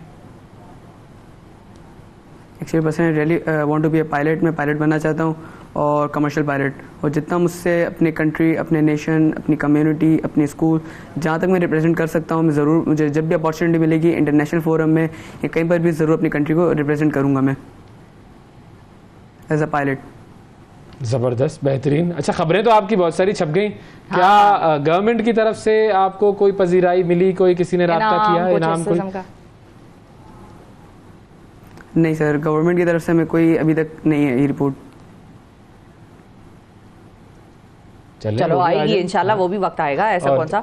लेकिन ये बताएं कि घर वाले जब आप जा रहे थे तो अम्मी, मतलब पहली दफ़ा जब जा रहे थे, ये अभी आज़रबाईजान की बात नहीं करी, जब पहली दफ़ा मुल्क से बाहर जा रहे थे तो अम्मी घर में जो थे वो परेशान थे लोग कि अकेला जा रहा है या भाई के साथ, ये दोनों भाई अकेले जा रहे हैं या नहीं, वो खुश थे, एक्साइटेड थे? एज यू नो कि वहाँ पे 30 कंट्रीज़ थी एंड देयर वर 1500 स्कॉलर्स, तो it's tough and challenging for me, एक डिफ़िकल्ट टास्क था मेरे लिए। तो दे वर वरीड अबाउट इट कि मैं जीत सकता हूँ, क्वालिफाई कर सकता हूँ या नहीं, बिकॉज के वहाँ पे हर कंट्री से वो थे और उनकी जो जैसे कि USA, UK, इंडियंस वगैरह की, USA की और UK की तो मादरी ज़बान ही इंग्लिश है। हम एशियंस के लिए, हम पाकिस्तानी के लिए उनसे उन्हीं की ज़बान में डिफीट करना थोड़ा डिफ़िकल्ट हो सकता है, तो उस वजह से वो थोड़े टेंशन में थे। लेकिन अल्हम्दुलिल्लाह मैंने अचीव किया और वहाँ से क्वालिफाई करके मैं TOC के लिए क्वालिफाई कर गया था। तो घर में क्या इनाम मिला, घर वालों ने क्या इनाम दिया? मेरी माशाल्लाह से बहुत ज़्यादा अप्रिसिएशन पार्टी भी हुई थी, जैसे कि कादर अल्लाह वाला और FCS की तरफ से और मेरे स्कूल की तरफ से बहुत ज़्यादा अप्रिसिएशन पार्टी हुई थी। ठीक है, ज़बरदस्त। बहुत शुक्रिया अदा करेंगे जी, अमीर हमजा हमारे साथ मौजूद थे और जिस तरह इन्होंने बनाया, हमारी दुआ है कि आइंदा भी रिकॉर्ड ये बनाते रहें। थैंक यू अमीर हमजा, बहुत शुक्रिया आपका। नाज़रीन, वक्फा लेते हैं, वक्फे के बाद दोबारा हाजिर होते हैं। सुबह सवेरे पाकिस्तान, सुबह सवेरे पाकिस्तान, सुबह सवेरे पाकिस्तान।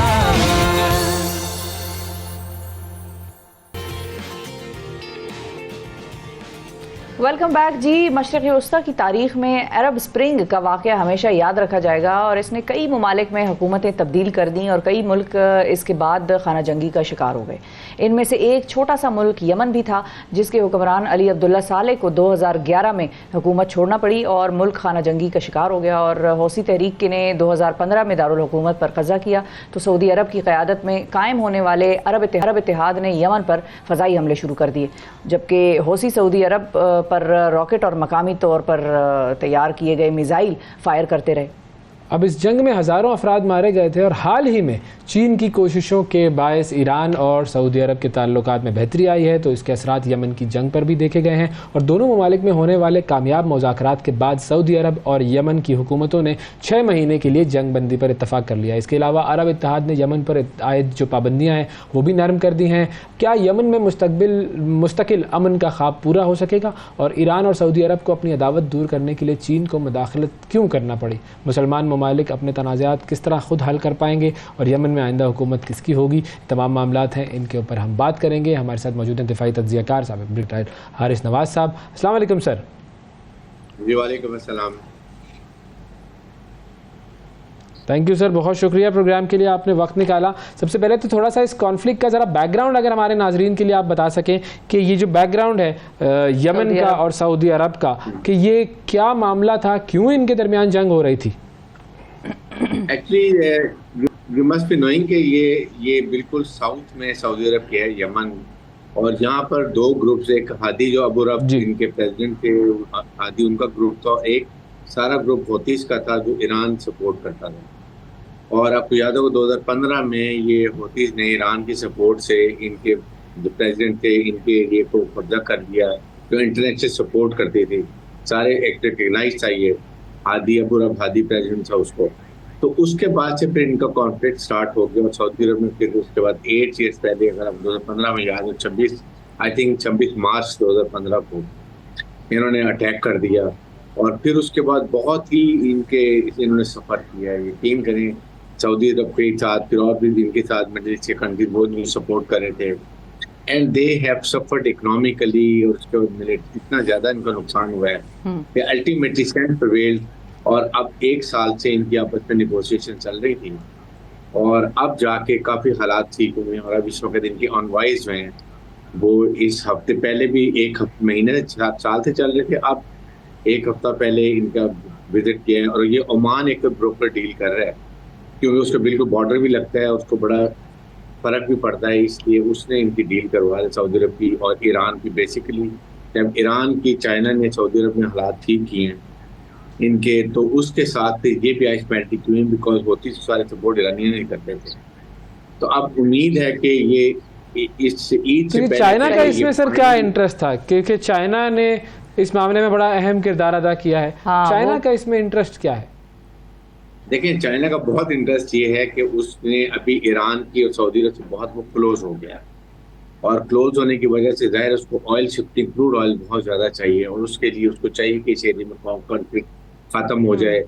पोर्ट, क्योंकि आप सऊदी अरब मोस्ट लाइकली सारी रिस्ट्रिक्शन जो लगाई थी ये शिप के जो करने की, वो भी अब यमन के साथ हालात ठीक हो जाएंगे तो ये रूट क्लियर हो जाएगा। जब रूट क्लियर होगा, यहाँ हॉस्टिलिटी नहीं होगी, तो दैट मीन के चाइना को बहुत बड़ा फायदा हो। और सबसे बड़ा इसीलिए उसने चाइना और उसके बाद सऊदी से भी हालात ठीक किए, क्योंकि अभी काफ़ी चेंजेस हो रही हैं। Russia, China, Iran, Saudi Arabia, Middle East काफ़ी, और ये अमेरिका को बड़ी प्रॉब्लम हुई। That was the basic reason क्यों उन्होंने प्रॉपर डील किया आपस में। और सर हम कहाँ हैं दरमियान में? पाकिस्तान जो है वो जाहिर है, अच्छा अब चाइना का बेल्ट एंड रोड इनिशिएटिव भी जो है वो भी ईरान और आगे वो उस पर भी काम करना चाह रहा है, और जाहिर है ईरान के साथ उसके वो मामलात भी चल रहे थे। अब सऊदी अरब को जब वो मना रहा है कि भाई ईरान के साथ मामलात अपने तय कर लो, तो ये मौका मेरी नॉलेज के मुताबिक एक ब्यूरोक्रेट ने मुझे बताया कि पाकिस्तान को भी ये मौका दिया गया था कि सऊदी वली अहद ने पाकिस्तान के कुछ ब्यूरोक्रेट्स को और कुछ अरबाब इख्तियार जो उस वक्त के बड़े थे उनको कहा कि हमारी ईरान से मुलाकात करा दो मीडिएशन के लिए। हमने उस वक्त मुलाकात नहीं कराई, वो मुलाकात चाइना ने करा दी, तो हमने वो वाला लेवरेज पॉइंट तो खो दिया। अब हम इन तीनों ममालिक के साथ कैसे कैसे रिलेशनशिप में हैं इस वक्त? देखें, पाकिस्तान के जो है ईरान से we are in a working relationship, सऊदी अरब से हमारे बहुत अच्छे रिलेशनशिप है, चाइना से हमारे बहुत अच्छे रिलेशन हैं। और अब मेन कंसर्न ये है कि CPEC मंसूबा जो अगर वो पाकिस्तान का हम कंप्लीट करें, और वो डिपेंड करता है कि कितनी स्टेबिलिटी है अफगानिस्तान में। अफगानिस्तान में स्टेबिलिटी होगी तो दैट मीन्स के जो सेंट्रल एशियन कंट्रीज हैं उनका लिंक भी हो जाएगा गवादर के साथ, और चाइना का लिंक जो गवादर से होगा तो फिर उसका जो ये सारा ऑयल, क्रूड ऑयल है जो ईरान से और उसके बाद सऊदी अरब से आता है, वो CPEC के थ्रू भी पाकिस्तान के गवादर के थ्रू काश्मीर के एरिया में चला जाएगा। सेकेंड, चाइना की असल प्रॉब्लम ये है कि साउथ चाइना सी में इस वक्त बहुत हॉस्टिलिटी, सारा जितना ऑयल है, जितनी इसकी शिप्स मूव करते हैं सेंट्रल एशिया से करते हैं, यूरोप से करते हैं, साउथ चाइना सी थे, वहाँ से रास्ते में उसको सबसे पहले इंडियन ओशन आता है, फिर अरेबियन सी आता है, फिर उसके बाद मलाक्का स्टेट्स आती हैं, फिर कहीं जाके साउथ ये आ जाता है, मलाक्का स्टेट के बाद साउथ चाइना सी। यहाँ पर प्रॉब्लम ये है कि यहाँ पर हॉस्टिलिटीज हैं सारे, और अमेरिका ने वहाँ बहुत ब्लॉकर लगाए हुए हैं। Then it takes 3 months from Middle East oil से निकलता है शिप और वो जाके चाइना में पहुंचे 3 months। और अगर ये CPEC रूट हमारा थ्रू हो जाता है तो इट टेक्स टोटल काश्मीर से लेके गवादर तक 8 से 10 दिन में सेफ रूट से यहाँ पर गवादर आता है। यहाँ से it is all through to Middle East, Africa, जहाँ भी जाना है वो चाइना जा सकता है। इसलिए चाइना को इस वक्त चाहता है कि इस रीजन में बड़ी स्टेबिलिटी हो, इकोनॉमिक डेवलपमेंट हो, इकोनॉमिक मूवमेंट हो, और ऑयल की 60% ऑयल मिडिल ईस्ट को इसको इंपोर्ट करना होता है चाइना को। दीज आर बेसिक फैक्टर जिसकी वजह से चाइना वांट्स कि ये हालात ठीक हो जाए। और लेकिन सर मैं जो आपसे पूछ रही थी ब्रिगेडियर साहब, कतर कलामी की माजरत, मैं जो आपसे पूछ रही थी, हम इस वक्त अपनी मतलब इनवर्ड लुकिंग हैं, हम इस वक्त इतनी डोमेस्टिक पॉलिटिक्स में इन्वॉल्व हैं और कंज्यूम्ड हैं कि हम अपने इन 3 दोस्तों की इतनी बड़ी डेवलपमेंट होती ना तो हमने उसको मतलब उसका फायदा उठाया, कोई किरदार अदा नहीं किया, उसका किसी किस्म का कोई फायदा नहीं उठा रहे, किसी किस्म की हमारी इनसे मतलब वो वाले ताल्लुकात की मैं बात कर रही हूँ। वो तो हम कहने को तो कह देते हैं कि चीन हमारा हायर देन दी हिमालयाज और डीपर देन दी ओशन है, लेकिन हम सब जानते हैं कि कहीं ना कहीं कुछ मामलात तो इन सब के साथ ही हमारे, सिवाय ईरान के, सऊदी अरब, और माजी में ये खबरें आई हैं, कॉलम्स इस पर छपे हुए हैं कि कभी एक वजीर आजम से नाराज हो गया तो कभी दूसरे वजीर आजम से नाराज हो गया, तो हमने तो उसका कोई लेवरेज लिया ही नहीं। देखें, ये बहुत ही अफसोसनाक बात है। जितना भी अफसोस करें कि हमारे मुल्क में पॉलिटिकल स्टेबिलिटी नहीं है, एंड नीदर वी राइट, हम बार बार कहते हैं PDM गवर्नमेंट जी हमने वो सियासत बचाया के जगह हमने रियासत को बचा दिया। कौन सी रियासत को बचाई? What have you done? आपने क्या डिलीवर किया है? क्या मुल्क में स्टेबिलिटी आ गई है? पॉलिटिकल स्टेबिलिटी आएगी तो इकोनॉमिक डेवलपमेंट होगी। इकोनॉमिक स्टेबिलिटी होगी तो ये जो आप बात करें हम के CPEC भी चल पड़ेगा, चाइना के भी इंटरेस्ट आ जाएंगे, दुनिया के इंटरेस्ट आ जाएंगे, सब चल पड़ेंगे। हमें इसमें कोई परवाह नहीं है। When the military says that we are apolitical means अब ज्यादा इनको मेच्योरिटी और रिस्पॉन्सिबिलिटी दिखानी पॉलिटिशियन को, हम अपने मसाइल बैठ के एमिकेबली पॉलिटिकल तरीके से हल कर सकते हैं। लेकिन ये यहाँ पर सोच ही नहीं। आपके सामने कल देख लें, असेंबली में रोजाना मीटिंग हो रही है, क्या कभी किसी ने बात किया वहाँ ज्वाइंट सेशन में कि पाकिस्तान में हमने इकोनॉमिक डेवलपमेंट कैसे करनी है, हमने हालात को ठीक करने, अवाम की महंगाई को कैसे करनी है? कुछ भी नहीं, कुछ भी नहीं। तो सिर्फ इलेक्शन करवाने ना करवाने के मामला चल रहे हैं कि बस इलेक्शन किसी तरीके से ना करवाने पड़े। आखिरी चीज मैं सिर्फ पूछना चाहूंगा सर कि ये एक ट्रॉयका जिसको आप कह लीजिए कि जिसके अंदर रशिया, चाइना और ये जो मिडिल ईस्टर्न कंट्री जिसमें मतलब ईरान और सऊदी अरब शामिल हो गए, तो अब क्या ये एक तरीके से अमेरिकन डोमिनेंस के लिए भी ये खतरा है, क्योंकि ये एक नया वर्ल्ड ऑर्डर बनाने की तरफ हम जा रहे हैं?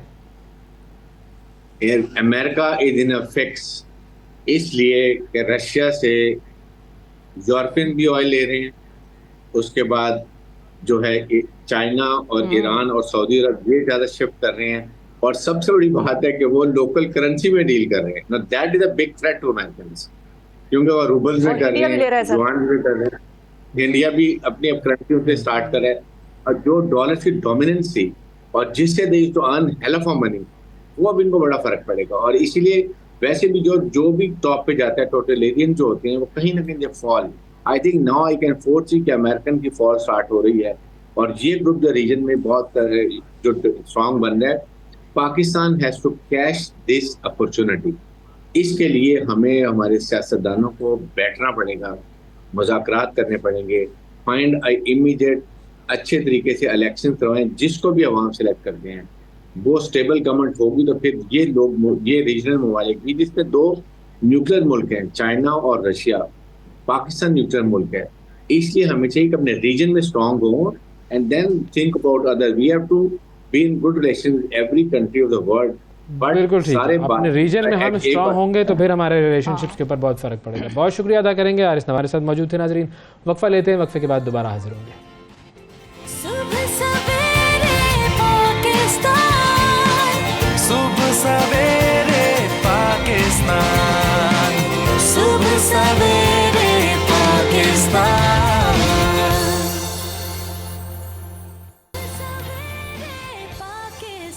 Welcome back. सुबह सवेरे पाकिस्तान में एक मरतबा फिर खुशामदीद। रमज़ानुल मुबारक का आखिरी अशरा शुरू हो गया है। आज 20 रमज़ान है, कल 21वां रोज़ा होगा, और ये आखिरी जो 10 दिन या 9 दिन जो होते हैं, ये बरकतें समेटने के, इबादतें करने के और जहन्नुम से निजात के दिन होते हैं। इस अशरे को जहन्नुम की आग से निजात का अशरा कहा जाता है। अब इस अशरे में हमारे मामूलात क्या होने चाहिए, क्या क्या बरकतें हैं जो कि हम इस अशरे में समेट सकते हैं? हुज़ूर अकरम सल्लल्लाहु अलैहि वसल्लम का इस अशरे में क्या मामूल होता था, उनसे सबक सीखने की कोशिश करते हैं, जानने की कोशिश करते हैं, ताकि हम अपने भी मामूलात को कुछ हद तक उस रुख पर ले जा सकें। हमारे साथ मौजूद है मुफ्ती मोहम्मद फ़ारूक अल क़ादरी साहब। बात करेंगे इस हवाले से। अस्सलाम वालेकुम मुफ्ती साहब। वालेकुम अस्सलाम व रहमतुल्लाह। बहुत शुक्रिया सर, आपने वक्त निकाला। सबसे पहले तो जो आखिरी अशरा है उसकी अहमियत और फजीलत का अगर हम कुछ तयन अहदीस की रोशनी में कर सकें, हमारे नाजरीन को आप बता सकें, तो यहाँ से आगाज़ कर देते हैं। आखिरी अशरा अहमियत और गैर मामूली इम्पोर्टेंस का हामिल है। आखिरी अशरे को जहन्नम से आज़ादी का अशरा करार दिया गया है। आखिरी अशरे में अल्लाह के रसूल सल्लल्लाहु अलैहि वसल्लम पूरा अशरा एतिकाफ़ फरमाते थे। जब आप मदीना तैयबा तशरीफ़ लाए तो आपने हर साल एतिकाफ़ किया, और जिस साल अल्लाह के रसूल का विसाल हुआ उस साल आपने 20 दिन का एतिकाफ़ फरमाया। आखिरी अशरे में एतिकाफ़ की सबसे बड़ी वजह ये थी कि अल्लाह के रसूल सल्लल्लाहु अलैहि वसल्लम उम्मत को तरगीब दिलाना चाह रहे थे कि आपको शब कदर नसीब हो जाए, क्योंकि आपने फरमाया है कि आखिरी अशरे की ताक रातों में शब कदर को तलाश करो। शब कदर वो रात है जो 1000 महीने की इबादत से अफजल और भारी है। इस वजह से, क्योंकि इस आखिरी अशरे में ताक रातों में शब कदर भी है, और बड़ी अहम रात है, लिहाजा ये पूरा अशरा ही बड़ी अहमियत का हामिल है। यूँ ही आखिरी अशरे की एक ख़ास बात यह है कि इसके बाद ईद है और ईद में आप सदका फ़ितर अदा करते हैं। ईद से पहले आखिरी अशरे के अंदर सदका फ़ितर दे देना ये अफजल है, ताकि गुरबा, मसाकीन, खस्ता हाल लोग भी ईद की खुशी में शामिल होने के लिए कुछ ख़रीदो फ़रोख्त कर सकें। तो मैं नाजरीन से एक ख़ास दरख्वास्त कर रहा हूँ कि आप अपना सदका फ़ितर आखिरी अशरे के अंदर, बल्कि आज शब से आखिरी अशरा शुरू हो रहा है तो आप अवाइल दिनों में ही अदा कर दीजिए। और जिनको अल्लाह पाक ने नवाजा है, जो सदका फ़ितर का पर पर्सन 320 रुपये है, लेकिन ये कम से कम है, आप इससे ज़्यादा जितना चाहें दे सकते हैं। तो आप कोशिश कीजिए कि पर पर्सन 1000 दें, 2000 दें, जिसके पास इससे ज़्यादा है वो ज़्यादा दें, ताकि गुरबा ज़्यादा से ज़्यादा इस खुशी में शरीक हो सकें। आखिरी अशरे में इबादत क्या करनी है? सबसे अहम इबादत तो ये है कि आप को अगर आपके पास वक्त है या आप वक्त मैनेज कर सकते हैं तो आप एतिकाफ बैठ जाएं। नंबर 2, जो ताक रातें हैं, कम अज़ कम आप ताक रातों में वक्त सर्फ कीजिए अल्लाह के हुजूर, अल्लाह के ज़िक्र में, नवाफिल में, तिलावत में, दुरूद शरीफ में और ख़ास तौर पर दुआओं में। जो शब कदर है इसके हवाले से तो पूरी सूरत सूरह कदर नाजिल हुई, जिसमें फरमाया गया कि ये मगरिब से लेकर सुबह सादिक तक सलामती की रात है, दुआओं की कबूलियत की रात है। अल्लाह रब्बुल इज़्ज़त आसमान दुनिया की तरफ नुज़ूल इजलाल फरमाता है और अपने बंदों से मुखातिब होकर फरमाता है कि ऐ मेरे बंदो, है कोई तुम में से जो नादिम हो और मुझसे तौबा की दरख्वास्त करे और आज की शब में उसके तमाम गुनाह माफ़ कर दूं? है कोई जो बख्शिश का तालिब, रिज़्क़ का तालिब, दुनिया व आखिरत की खैर का तालिब? है कोई सादत और अर्जुमंदी का चाहने वाला? है कोई औलाद या कोई भी नेमत जो वो अल्लाह के हुजूर तलब करना चाहे तो अल्लाह ताला सुबह सादिक खुद ऐलान करता है, मुझसे मांगो मैं अता करूँगा। तो गोया इस शब बख्शिश और करम हमारे पास चल कर आता है, और कोई शख्स फिर भी महरूम रह जाए तो यकीनन वो महरूम है। एक मैं ख़ास बात करना चाहूँगा आपके चंद सेकंड लेकर। कुछ लोग ऐसे हैं जो इस करम और अता की बरसात में भी महरूम रह जाते हैं। वो कौन लोग हैं? फरमाया उनमें से एक वो है जो कीना परवर है, अपने दिल में अपने मुसलमान भाई के लिए बुग़्ज़ और अदावत पालता है, उसके दिल में जेलसी है, गुस्सा है, नफ़रत है, वो पालता जा रहा है, उसको ख़त्म नहीं कर रहा। तो ये जो कीना है, फरमाया कीना परवर शख्स को इस शब महरूम कर दिया जाता है। नंबर 2, जो अपने माँ बाप के लिए तकलीफ़ का बायस बनता है, उनको आज़ार देता है, अज़ियत देता है, नाफरमानी करता है, वो भी महरूम रहता है, जिससे माँ बाप नाराज़ हैं। और तीसरा फरमाया गया वो शख्स जो शराब का आदी है, तो अल्लाह ताला उसे भी इस रात महरूम रखता है। लेकिन अगर ये सारे लोग इस शब तौबा कर लें अपने इन तमाम आदतों से, तो अल्लाह ताला इन पर भी मेहरबानी फरमा देता है। बिल्कुल सही।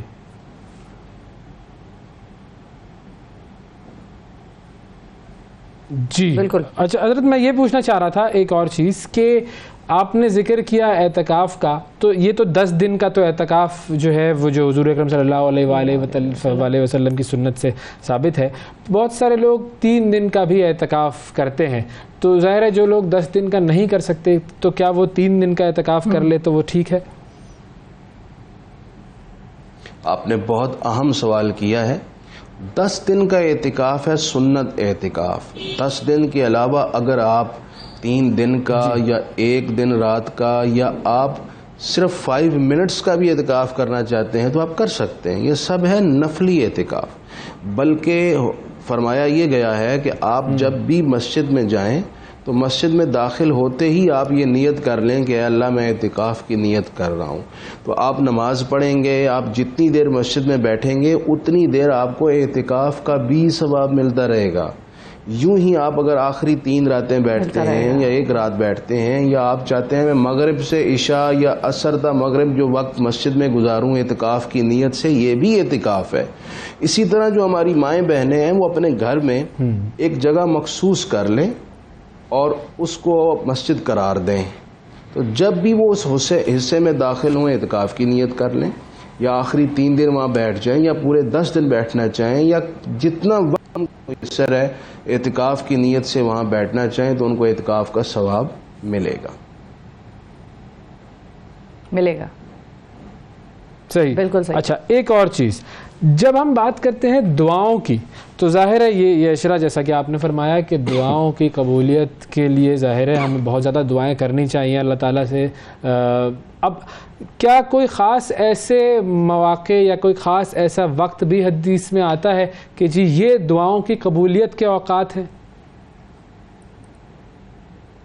वैसे तो भाईजान रमज़ान शरीफ की हर घड़ी ही मकबूलियत की घड़ी है, खुसूसन जो इफ्तार का वक्त है उसमें तो आप सल्लल्लाहु अलैहि वसल्लम ने खुसूसन फरमाया है कि इस वक्त जो दुआ की जाए वो कबूल होती है।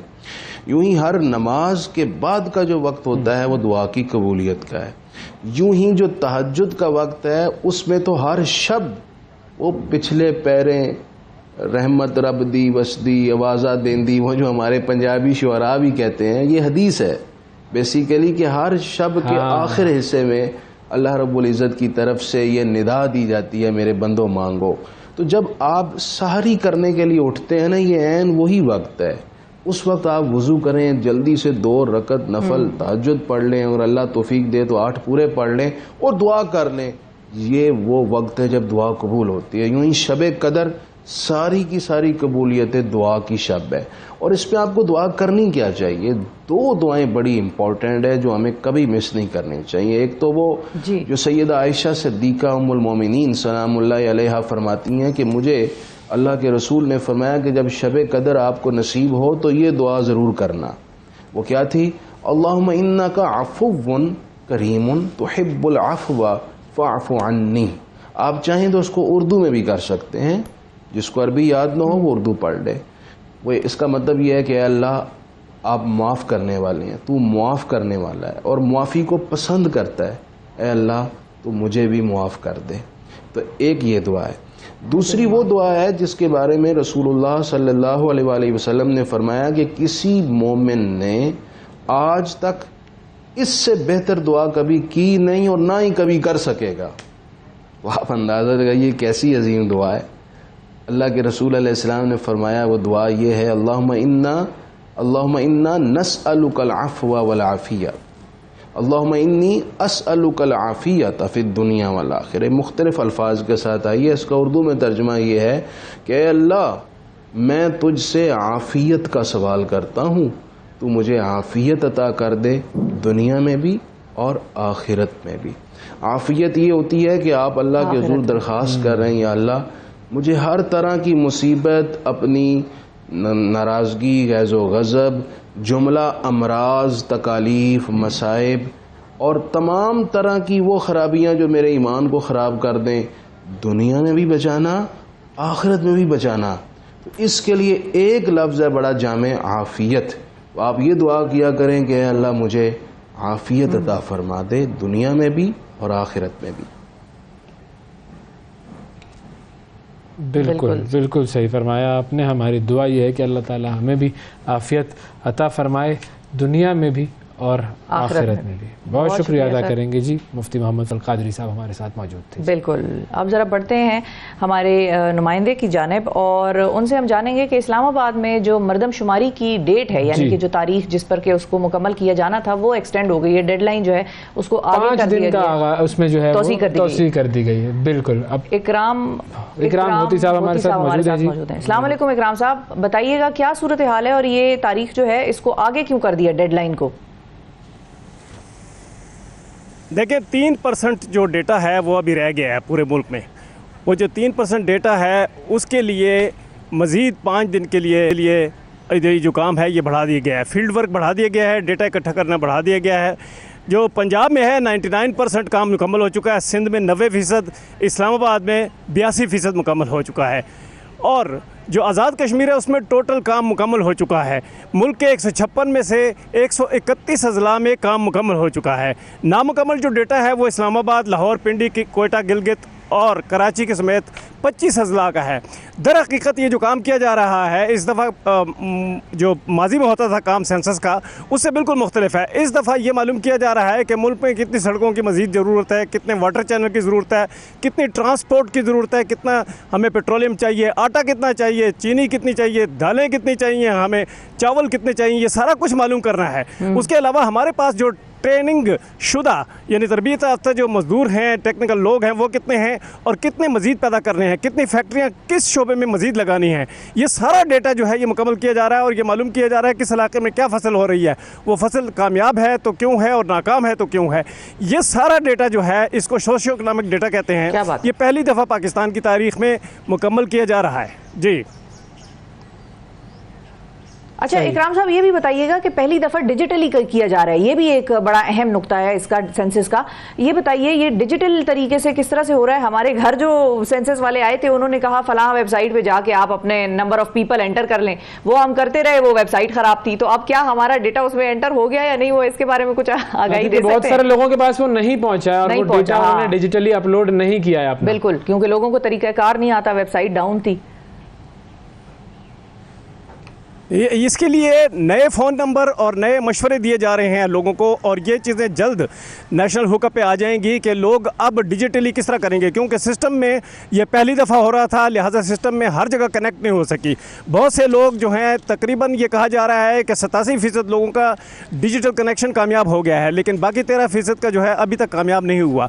अगर ये काम अगले 2 दिन में मुकम्मल कर दिया जाए तो डिजिटल भी काम मुकम्मल हो जाएगा, वरना शायद डिजिटल काम करने के लिए 2-4 दिन का और जो मुद्दत है इसकी बढ़ा दी जाए। जी बिल्कुल बिल्कुल ठीक है जी, बिल्कुल ठीक। बहुत शुक्रिया अदा करेंगे जी। हमारे नुमाइंदे इकराम होती साहब हमारे साथ मौजूद थे और बात कर रहे थे मरदमशुमारी। अच्छा, मरदमशुमारी के हवाले से कुछ स्टेटिस्टिक्स भी हमारे पास मौजूद हैं। बिल्कुल, और ये बड़े इंटरेस्टिंग नंबर्स हैं, और ये नंबर्स ये बताते हैं कि जी मुल्क भर में रजिस्टर्ड जो वोटर्स हैं उनकी तादाद 12 करोड़ से तजावज़ कर गई है। तो अब ये 12 करोड़ है, मतलब हम अगर 22 करोड़ की यूँ कह लें कि आबादी है तो उसमें से 12 करोड़ हमारे रजिस्टर्ड वोटर। ज़ाहिर है बच्चे भी होंगे इसके अंदर, बहुत सारे ऐसे हैं जो कि वोट नहीं, जो नए वोटर होंगे मेरा ख्याल है ये उसका नंबर नहीं, ये बच्चे तो रजिस्टर्ड वोटर्स की बात हो रही है इसके अंदर। इलेक्शन कमीशन ऑफ पाकिस्तान की जानिब से जो रिपोर्ट है उसके अंदर ये बताया गया है वोटर बच्चा नहीं है ना। हाँ, वही मैं कह रहा हूँ कि वो नहीं होंगे। 22 करोड़ अगर हमारी आबादी है तो उसमें से बहुत सारे तो बच्चे होने की वजह से माइनस हो जाएंगे, तो वो फिर जो हमारे पास टोटल वोटर्स की तादाद है वो अब आ रही है 12 करोड़ वोटर्स, ये रजिस्टर्ड है। अच्छा, और 28 मार्च तक के कुल रजिस्टर्ड वोटर्स की शरह जारी की गई है और 12 करोड़ 56,26,390 से ये तादाद तजावुज़ कर गई है। ये टोटल नंबर ऑफ वोटर्स। जी एक और इंटरेस्टिंग डिटेल जो यहाँ पर रिपोर्ट में है वो ये है कि सबसे ज्यादा वोटर्स जो हैं वो 26 साल से 35 साल की उम्र के हैं। यंगस्टर हैं जी, यूथ जो है वो सबसे ज्यादा तादाद में वोट करेगा। इग्नोर नहीं कर सकते हम लोग, हमें इग्नोर नहीं कर सकते। बिल्कुल साल की। अच्छा, ये इनकी उम्र है, जबकि 26% वोटर्स जो हैं उनकी उम्र 26 साल से 35 साल के दरमियान में है। और रिपोर्ट के मुताबिक पाकिस्तान मर्द वोटर्स की शरह जो है वो 54% है, जबकि खवातीन वोटर्स की शरह जो है वो 46% है। अच्छा, फिर इस्लामाबाद में अगर हम बात करें तो कुल रजिस्टर्ड वोटर हैं 10,20,953।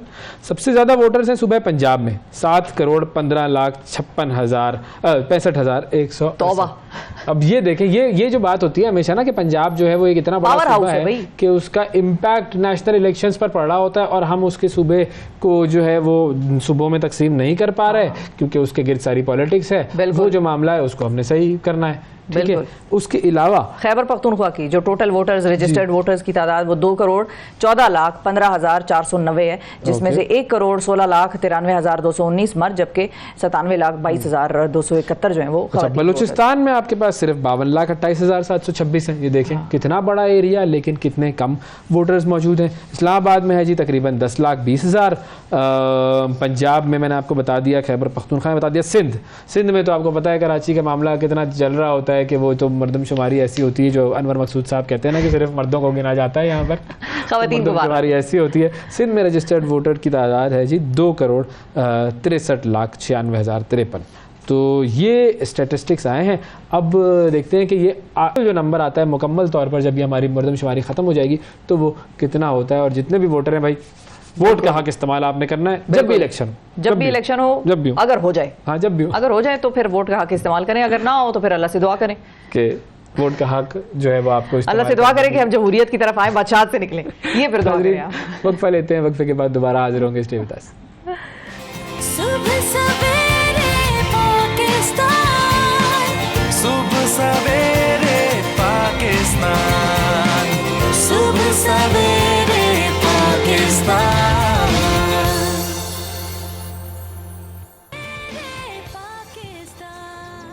वेलकम बैक जी। सुबह सवेरे पाकिस्तान में एक मरतबा फिर खुशामदीद। बात हो रही है कि जी हुकूमत जो कि PDM की तमाम जमातों पर मुश्तमिल है, इसका 1 साल मुकम्मल हुआ। अब इस 1 साल को अगर हम एनालाइज करें तो मईशत पर यह साल बड़ा भारी रहा है। अब इसके कुछ अशारिये हमारे सामने हैं मौजूद कि 10 अप्रैल 2022 को डॉलर रेट इंटरबैंक का 186 रुपये था। इस साल 10 अप्रैल को वो 287 पर है।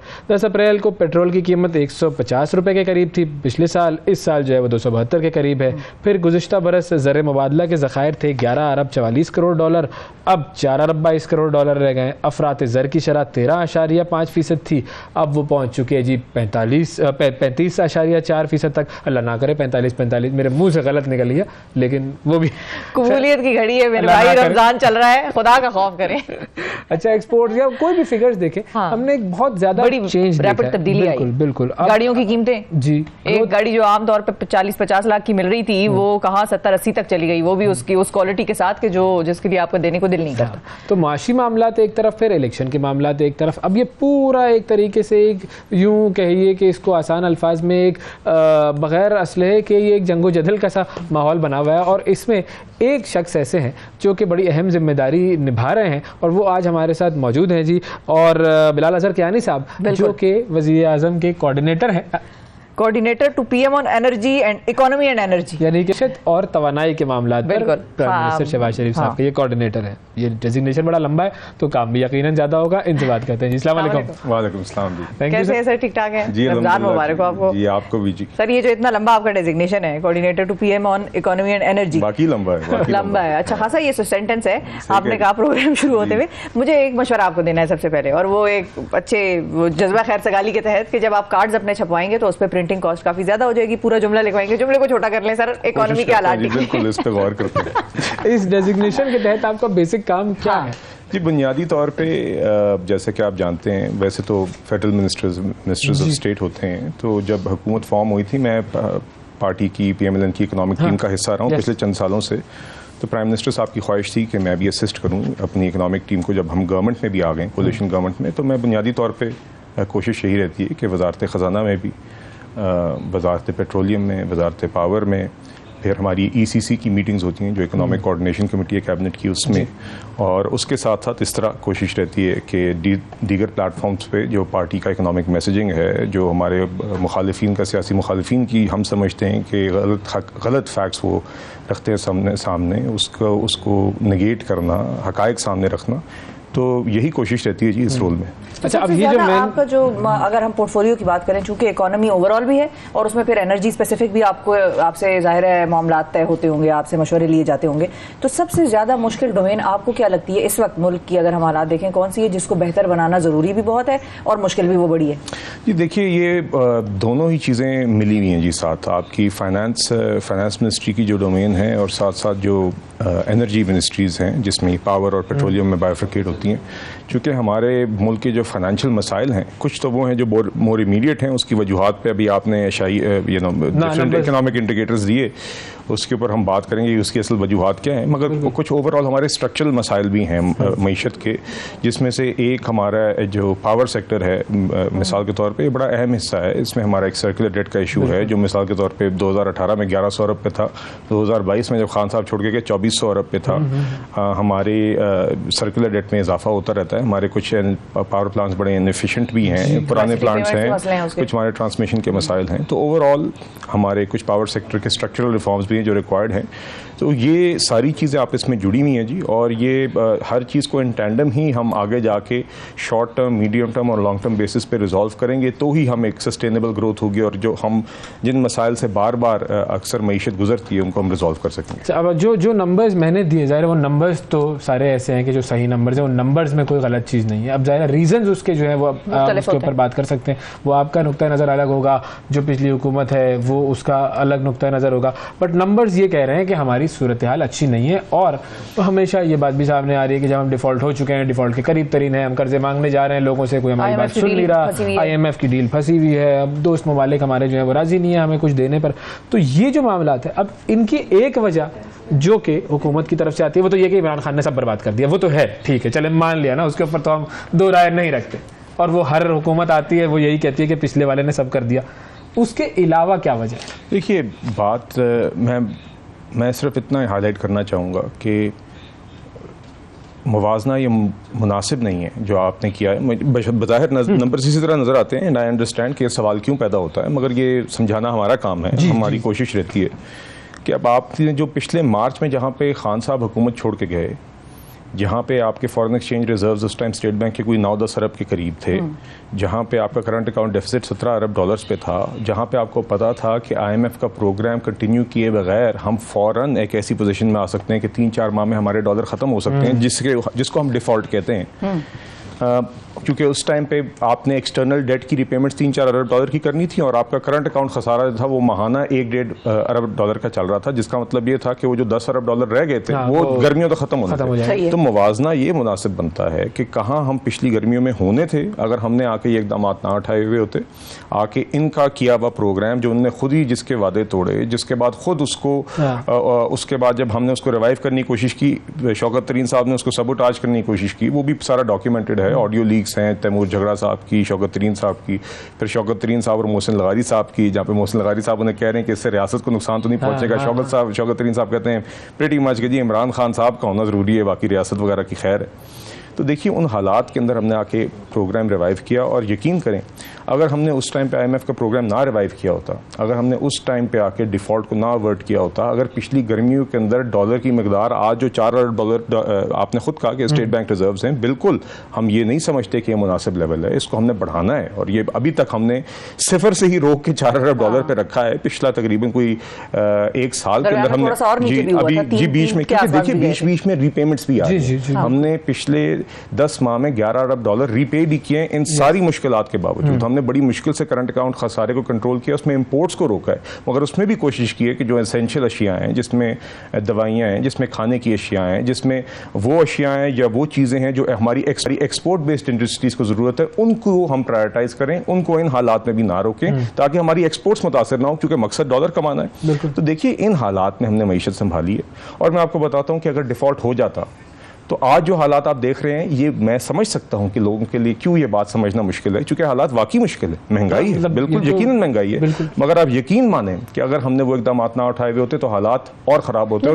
और उसका मैं मंजर सर आपके सामने पेश कर दूं। देखिए क्योंकि अक्सर लोग, देखिए मैं समझ सकता हूँ बहुत लोग हैं जो नौकरी पेशा है, जो मुश्किलात में, पीछे वाली हुकूमत तो चल रही थी, चलो पिछले दौर से अगले दौर में महंगाई होती है, फिर अगला कोई आता है तो उसके दौर में दोबारा होती है, ये कुछ चीजें तो अंडरस्टैंडेबल हैं, लेकिन लोग ये पूछते हैं कि इमरान खान का दौर जब चल रहा था वो कदरे स्टेबल था और एक बेहतर जा रहा था, फिर ये अचानक क्यों इतना हम डिटीरियरेट कर गए, डॉलर रेट, पेट्रोल रेट। अब वो ये भी इल्जाम लगाते हैं कि दुनिया आलमी मंडी में पेट्रोल की कीमतें कम हो गई हैं, हम नहीं कम कर सक रहे। देखिए मैं आपको बताता हूँ, डॉलर की जो आपकी पेट्रोलियम प्राइसेस की जो पेट्रोलियम प्रोडक्ट्स की प्राइसेस होती हैं, उसका तायुन दो बुनियादी चीज़ों से होता है। एक ग्लोबल ऑयल प्राइसेस का जो पिछले 15 दिनों में ट्रेंड रहा होता है, और दूसरा जिस तरह आपकी डॉलर का रेट फ्लक्चुएट किया होता है, तो यकीनन उसका भी एक असर आया। देखिए जो खान साहब की आपने 4 साल की बात की, मतलब कि 2018 में जब खान साहब आए तो 6.1% ग्रोथ थी, महंगाई की शरह 4% से कम थी, 3.9% थी, खाने की अशिया की जो इन्फ्लेशन थी वो 2.3% थी, टैक्स रेवेन्यू डबल थे, सी पैक था, मोटरवेज बन गए थे, 12,000 मेगावाट बिजली थी, लोड शेडिंग खत्म हो गई थी, हम अल्हम्दुलिल्लाह एक टेक ऑफ स्टेज पे थे। अब हमारा अगला चैलेंज था एक्सपोर्ट्स को बढ़ाना। फिर खान साहब आए, मुसल्लत नहीं वो 2019 में। देखिए खान साहब के 4 साल में ग्लोबली इन्फ्लेशन भी है, चढ़ती भी है। खान साहब के 4 साल में मुस्तकिल इन्फ्लेशन रही है। हमने देखा है कि जब ग्लोबली इन्फ्लेशन आउटलुक कम हुई तब भी महंगाई यहाँ पे थी। 4 साल में 2 करोड़ से ज़ायद लोग गुर्बत की लकीर के नीचे धकेले गए, 60 लाख से ज़ायद लोग बेरोज़गार किए गए। 4 सालों में हमने पाकिस्तान की तारीख के 4 बदतरीन बजट खसारे हमने देखे। हमने क्या कहते हैं कर्ज़ों में 78% इजाफा आपने देखा। 25,000 अरब रुपए पे ग्रॉस पब्लिक डेट था जो हुकूमती कर्जा होता है। जब हम 2018 में छोड़ के गए 44,000 पे छोड़ के गए थे। उसके बाद 4 वज़राए ख़जाना ने बदले। असद उमर साहब को नहीं, वो तो आप लोगों ने भी दो बदल दिए ना, दूसरा तो आप लोग भी ले ही आए। देखिए जो काम नहीं कर रहा होता बदलना पड़ता है बंदा, ये उनकी सोच ये बताना चाह रहा हूँ कि आप लोगों ने क्यों बदला। असद उमर साहब तो पोस्टर बॉय थे, उनके पास ठीक है, उनको तो प्रेजेंट ऐसे किया था कि he's got the solution for every economic issue। रखे जिनके पास सारे जवाब बात सुने थे। देखिए बात गुजारिश ये कि पहले 4 साल ने तबाही की, फिर शौकत तरीन साहब को उन्होंने आके एक अपना ही स्टॉप स्टार्ट प्रोग्राम जो बैडली डिज़ाइन था IMF का प्रोग्राम, उसको उन्होंने नवंबर 2021 में खुद पेट्रोलियम लेवी बढ़ाने की शराइत लगा के रिज्यूम किया।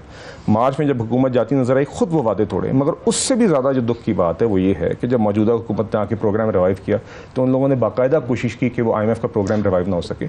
ये चीज़ अगर देखिए मैं ये सियासत से बढ़ के इसलिए क्योंकि मैंने कहा शुरू में तो मैंने ये बात कही दी थी भाई, उन्होंने तो चलो बर्बाद सब कुछ करी जी। हम तो बात कर देखिए अब मैं आपको बताता हूँ हम क्या कर रहे हैं। देखिए पिछले एक साल में सिर्फ एक चीज में कि इस वक्त मिफ्ता इस्माइल साहब और इसहाक डार साहब ये दोनों बिल्कुल अलग अलग पेज पर हैं।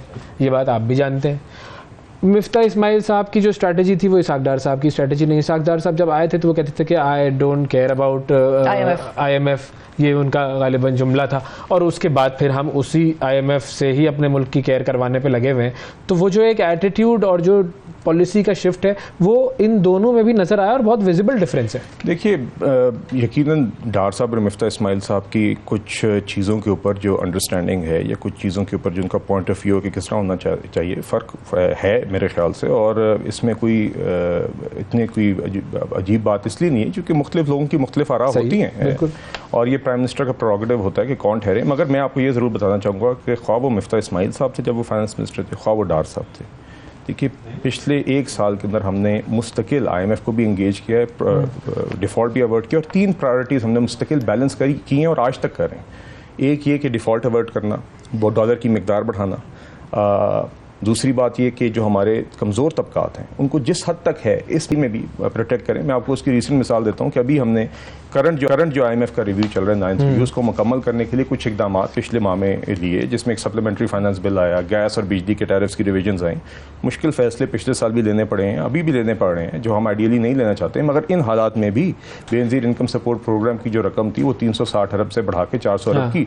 और जो तीसरी प्रायोरिटी हम अभी तक कर रहे हैं जो इन मुश्किल हालात के अंदर मजीद हमारे लिए एक जो इजाफी चैलेंज बन गया था वो पिछले साल सैलाब की आफत थी जिसमें 1/3 मुल्क कोविड को आपने कोई खातिर में नहीं लाया और सैलाब की आफत को आप खातिर में ले। ये सारी डबल बातें ना करें। नहीं मैं आपको बात बताऊं, कोविड का मार्जिन आपको देना पड़ेगा। कोविड के अंदर देखिए कोविड के अंदर आप इनको मुआशी तौर पे कनाडा बैठ गया, आपका यकीनन ग्लोबल इकोनॉमिक स्लोडाउन हुआ था।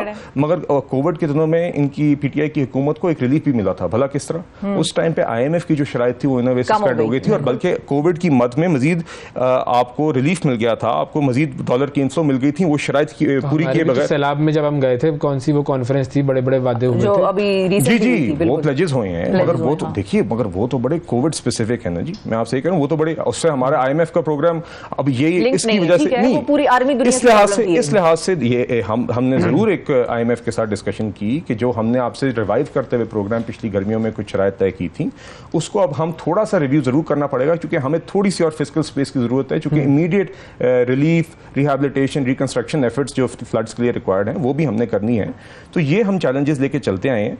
अब देखिए IMF का 9th रिव्यू जारी है, हम कमिटेड हैं कि IMF का प्रोग्राम मुकम्मल करेंगे। ये मिफ्ता इस्माइल साहब वज़ीर ख़ज़ाना थे, उन्होंने भी यही बात की थी, डार साहब वज़ीर ख़ज़ाना है, उन्होंने भी यही बात की है। ये एफर्ट्स हम कर रहे हैं मगर साथ साथ IMF को ज़रूर समझा रहे हैं कि हमने मुख्तलिफ चीज़ें बैलेंस करनी है। और दूसरी बात यह है कि जैसे कि आप जानते हैं वज़ीर ख़ज़ाना ने भी 2-3 दिन पहले कहा था कि हमें अब एक मामला बस इंशाल्लाह बिल्कुल करीब है कि हम ये 9th रिव्यू कंप्लीट करें। कुछ हमें एक्सटर्नल फाइनेंसिंग की एश्योरेंसेस दरकार थी, वो एक दोस्त मुल्क से आ गई है, दूसरी दोस्त मुल्क से भी अनकरीब आ जाएगी, बाकी स्टेप्स कंप्लीट हो गए हैं।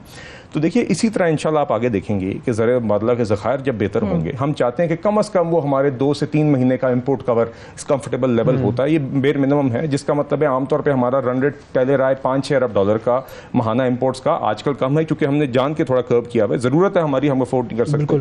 तो जब आपके कम अज़ कम कोई 15 अरब या 12 से बढ़ के कम अज़ कम और 15-18 अरब डॉलर जब आपके रिजर्व होंगे, तब आप IMF को खैर बात कह सकते हैं, तब आप थोड़ा जिसे कहते हैं खुल के खेल सकते हैं। अब हम किधर तक जा रहे हैं? हाँ, मतलब जो आप कह रहे हैं ना कि हम ये रिजर्व रखेंगे और इसको हम आगे मजीद बढ़ाते रहेंगे। देखिए अभी मैं आपको मिसाल देता हूं, कौन कौन सी चीजों में होगा ये तो पहला स्टेप, मतलब ये सेकंड स्टेप होगा मेरे ख्याल में शिफा। पहला स्टेप क्या है कि अब हम कितने अरसे में ये जो एक्सटर्नल फाइनेंसिंग की रिक्वायरमेंट है ये पूरी कर पाएंगे और IMF के साथ जो हमारा जो मामला है वो हो जाएगा और हमें वो जो 1-1.5 जो बस एक चीज देखिए, एक एश्योरेंस आ गई है, दूसरी एश्योरेंस दरकार है जिसके ऊपर वज़ीर ख़जाना अपने काउंटर पार्ट के साथ उस दोस्त मुल्क के, वो उसका मैं नाम नहीं अभी ले सकता जी, बट सऊदी अरब उनकी आपस में डीलें तो नहीं हो रही, बस दोस्त ममालिक हैं उनमें से एक के साथ हो गई, दूसरे से रहती है। तो वो इंशाल्लाह जब भी हमारे पास एश्योरेंस आ जाएगी, आप ये प्रोग्राम देखेंगे कि आगे चलेगा।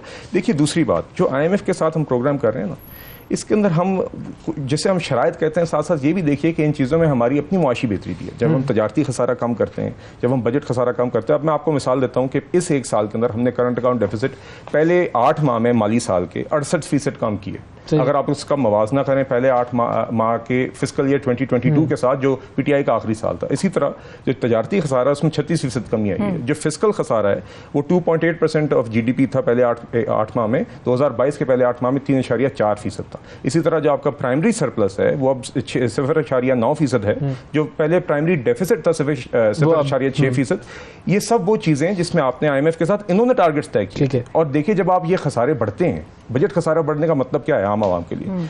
उसका मतलब ये है कि उसकी वजह से आपको कर्जा देना पड़ता है, वो खसारे पूरे। जब आप कर्जा लेते हैं तो कर्जे की डेट सर्विसिंग हर साल आपको इंटरेस्ट की पेमेंट पे करनी पड़ती है। आज ये सूरत हाल हो गई है कि जो टैक्स रेवेन्यूज वफाक कलेक्ट करती है उसमें से जब आप सूबों का हिस्सा निकाल देते हैं तो उससे ज्यादा रकम तो आपकी तकरीबन या उसके लगभग वो तो इंटरेस्ट एक्सपेंस में आ जाती है। जब हम छोड़ के गए थे 1500 अरब थी, जब ये छोड़ के गए 4000 अरब इंटरेस्ट एक्सपेंस में, तो आवाम को मुझे वो पैसे चल रही थी कि टैक्स टारगेट मिस कर दिया हमने।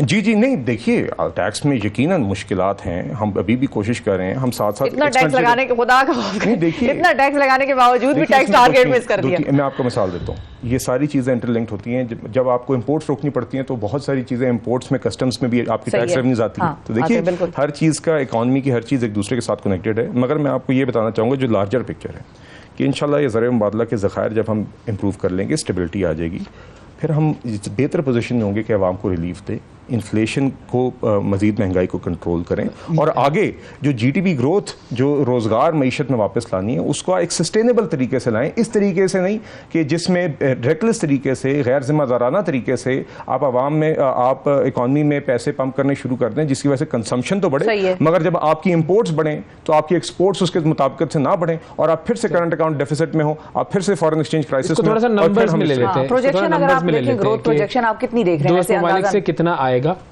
तकरीबन, या कितने का? जी देखिए मैं आपको बताता हूँ, अभी जो मौजूदा IMF का रिव्यू है उसके अंदर आखिर में उनके हिसाब से 3 अरब डॉलर की गैप था, फाइनेंशियल गैप था, जिसके ऊपर वो एश्योरेंसेस चाह रहे थे कि ये आएंगी। उसमें से एक दोस्त मुल्क से उनको एश्योरेंस मिल गई, ठीक है, एक और से रह गई है। बाकी जो प्लान उनके साथ डिस्कस हुआ हुआ है उसके अंदर जो भी हमने पिछले अगले चंद माह में या अगले 1 साल के अंदर जो हमने पेमेंट्स करनी है और जो हमारी इनफ्लोज हैं उनका स्केड्यूल उनसे डिस्कस हुआ है। उनको 3 अरब डॉलर का उनके ख्याल से गैप था, अब उस पर उनको इंश्योरेंसेस दरकार है। जब वो हो जाएंगी तो इंशाल्लाह IMF का ट्रांच भी हमारे पास आ जाएगा। और देखिए, और IMF का प्रोग्राम चलने का जी जो ट्रांच आनी है जी 1.1 अरब। और दूसरी बात यह है कि देखिए IMF प्रोग्राम की जो इंपॉर्टेंस है इन हालात में जब आपके पास डॉलर्स की किल्लत हो, वो IMF की अपनी रकम की हद तक नहीं होती। IMF एक इन अ वे क्लीन बिल ऑफ हेल्थ भी होता है। जब IMF का प्रोग्राम आपकी एक रिपोर्ट लिखता है कि वो उनके बोर्ड ने अप्रूव कर दिया, तो हमारे लिए और एवेन्यूज खुल जाते हैं, ख्वाह वो दोस्त ममालिक हों, ख्वाह वो बायलैटरल पार्टनर्स हों और मल्टीलैटरल डेवलपमेंट पार्टनर्स हों, world bank, Asian development bank, partial financing हो, आपने किसी बैंक से इंटरनेशनल बोरो करना हो, तो आपके लिए आसानियाँ हो जाती हैं। जहाँ पे आप बोरो पहले ज़्यादा एक्सपेंसिव रेट पे करते थे वो कम पे करते हैं। तो इंशाल्लाह आप देखेंगे जी कि जिधर हमने 2017-18 में इकॉनमी को पहुंचाया था कि IMF का प्रोग्राम भी मुकम्मल हुआ था, महंगाई भी काबू में थी, आटे और चीनी जैसी अशिया की कीमतें भी नहीं बढ़ी थी, टैक्स रेवेन्यू भी बढ़ा था, आप फिर एक्सपोर्ट भी अब बढ़ाने की स्टेज पे आ गए थे कि उसकी तरफ काम कर रहे थे और एक सस्टेनेबल ग्रोथ पाथ उसके लिए कोई प्लान है हमारे पास? देखिए, मैं आपको एक प्लान तो ये है कि ठीक है IMF से पैसे आए, दोस्त ममालिक से पैसे आए, हमने ये काम कर लिया, हमने तो फायर फाइटिंग उसको, हाँ फायर फाइटिंग ही है, इसमें हमारे लॉन्ग टर्म मसाइल का हल नहीं है। ये देखिए, शिफा का सवाल था ना कि लोगों पर आगे फ्यूचर में हमने करना क्या है, मतलब व्हाट इज द प्लान? तो प्लान है कि अभी हमने कंटिन्यू करना है ये 3 प्रायोरिटीज़ को बैलेंस करना, कि जिसके अंदर अभी भी इन हालात में जितनी मैक्सिमम हम आवाम को रिलीफ पहुंचा सकते हैं पहुंचाएं, अपनी एक्सटर्नल अकाउंट पोजीशन को, मतलब कि अपनी जो डॉलर्स की पोजीशन है उसको मुस्तहकम करें, और जब हमारी एक्सटर्नल अकाउंट की पोजीशन IMF का प्रोग्राम मुकम्मल हो जाए, खसारे हमारे मजीद काबू में आ जाएं, डॉलर्स की पोजीशन हमारी बेहतर हो जाए, आवाम के अंदर हम थोड़ी सी बेहतरी ले आएँ, उसके बाद हम इंशाल्लाह आप देखेंगे, और उस टाइम तक आपके नेक्स्ट जनरल इलेक्शंस भी हो जाएंगे हमारे नज़दीक। इंशाल्लाह हम एक्सपेक्ट करें कि अक्टूबर में होंगे, अक्टूबर तक आवाम के हालात में थोड़ी सी बेहतरी आ जाएगी। उस वक्त तक ये स्टेबिलिटी का सफर जारी रहेगा, और इंशाल्लाह आप देखेंगे कि जो बजट भी गवर्नमेंट अनाउंस करेगी उसके अंदर भी ये चीज़ रिफ्लेक्ट होगी। अभी ये सूरत हाल जरूर है कि जो बजट भी हम पेश करेंगे वो IMF के प्रोग्राम में होते हुए उनके साथ डिस्कस होने होंगे उसके कुछ नुकात, मगर बाद में हम बेहतर पोजीशन में होंगे कि जब एक दफ़ा ये स्टेबिलिटी आ जाएगी तो तब हम बेहतर पोजीशन में होंगे कि जिसे कहते हैं डेवलपमेंट एक्सपेंडिचर फिर से बढ़ा सकें, जो आवाम के ऊपर हुकूमती अखराजात होते हैं वो बढ़ा सकें, और मईशत के अंदर ग्रोथ ला सकें। और आप देखेंगे कि इंशाल्लाह जो अगर इंशाल्लाह 2018 अक्टूबर के बाद भी अगर मुस्लिम लीग नून की हुकूमत आई, लेकिन अच्छा है, मेरे ख्याल में इस गुफ्तगू में मुझे तो कम से कम मजा आ रहा है। बिल्कुल, हम इकोनॉमिक साइड के अब थोड़ा सा इलेक्शन पर भी गुफ्तगू कर लेंगे। और इंटरेस्टिंग चीज ये है कि एक आदमी इतनी तबाही कर रहा था मुल्क की, इमरान खान, उसको करने देते, आप लोगों ने आगे सारी तबाही का एक साल में बेड़ा उठा लिया, और एक साल में बेड़ा उठा लिया, और अब हाथ पांव फूल रहे हैं। पीपल्स पार्टी वाले भी ऑफ द रिकॉर्ड लोगों को कहते रहते हैं कि हमने तो, मैं आपको वजह बताता हूँ। देखिए, हमारे लिए पिछले साल जब खान साहब वोट ऑफ नो कॉन्फिडेंस से हटे थे, उसके बाद सबसे आसान काम था इलेक्शन में जाना, हमें सूट भी करता था पॉलिटिक्स। नहीं, आप लोगों को आने की जरूरत नहीं थी, he would have been voted out of the power in the election. उसकी कॉस्ट ही होती, जो मैंने आपको बताया कि पिछली गर्मियों में जो मंजर मैं आपको बता रहा हूँ, जो श्रीलंका में हुआ है, यहाँ पे 2-2 दिन खवातीन और बुजुर्ग कुकिंग गैस के लिए कतारों में खड़े हुए हैं। तो यहाँ पे आटे के लिए लोग खड़े रहे? नहीं, आपको यहाँ पे तो आप अभी कीमतों आटे की लाइनें तो हमने उधर भी नहीं देखी कोविड के दौरान। आटे की तो आप फ्री आटे तकसीम की बात करिए, मैं आपसे कह रहा हूँ खरीदने के लिए लोग 2-2, 3-3 दिन कुकिंग गैस के लिए कतारों में खड़े हुए। 5-5 लीटर पेट्रोल खरीदने के लिए 5-5 दिन लोगों ने गाड़ियां कतारों में लगाई। लोड शेडिंग 18-20 घंटे वहां पे हो गई, क्योंकि पेट्रोल नहीं या जब फ्यूल नहीं खरीद सक रहा था मुल्क, वहां पे ये हालात थे।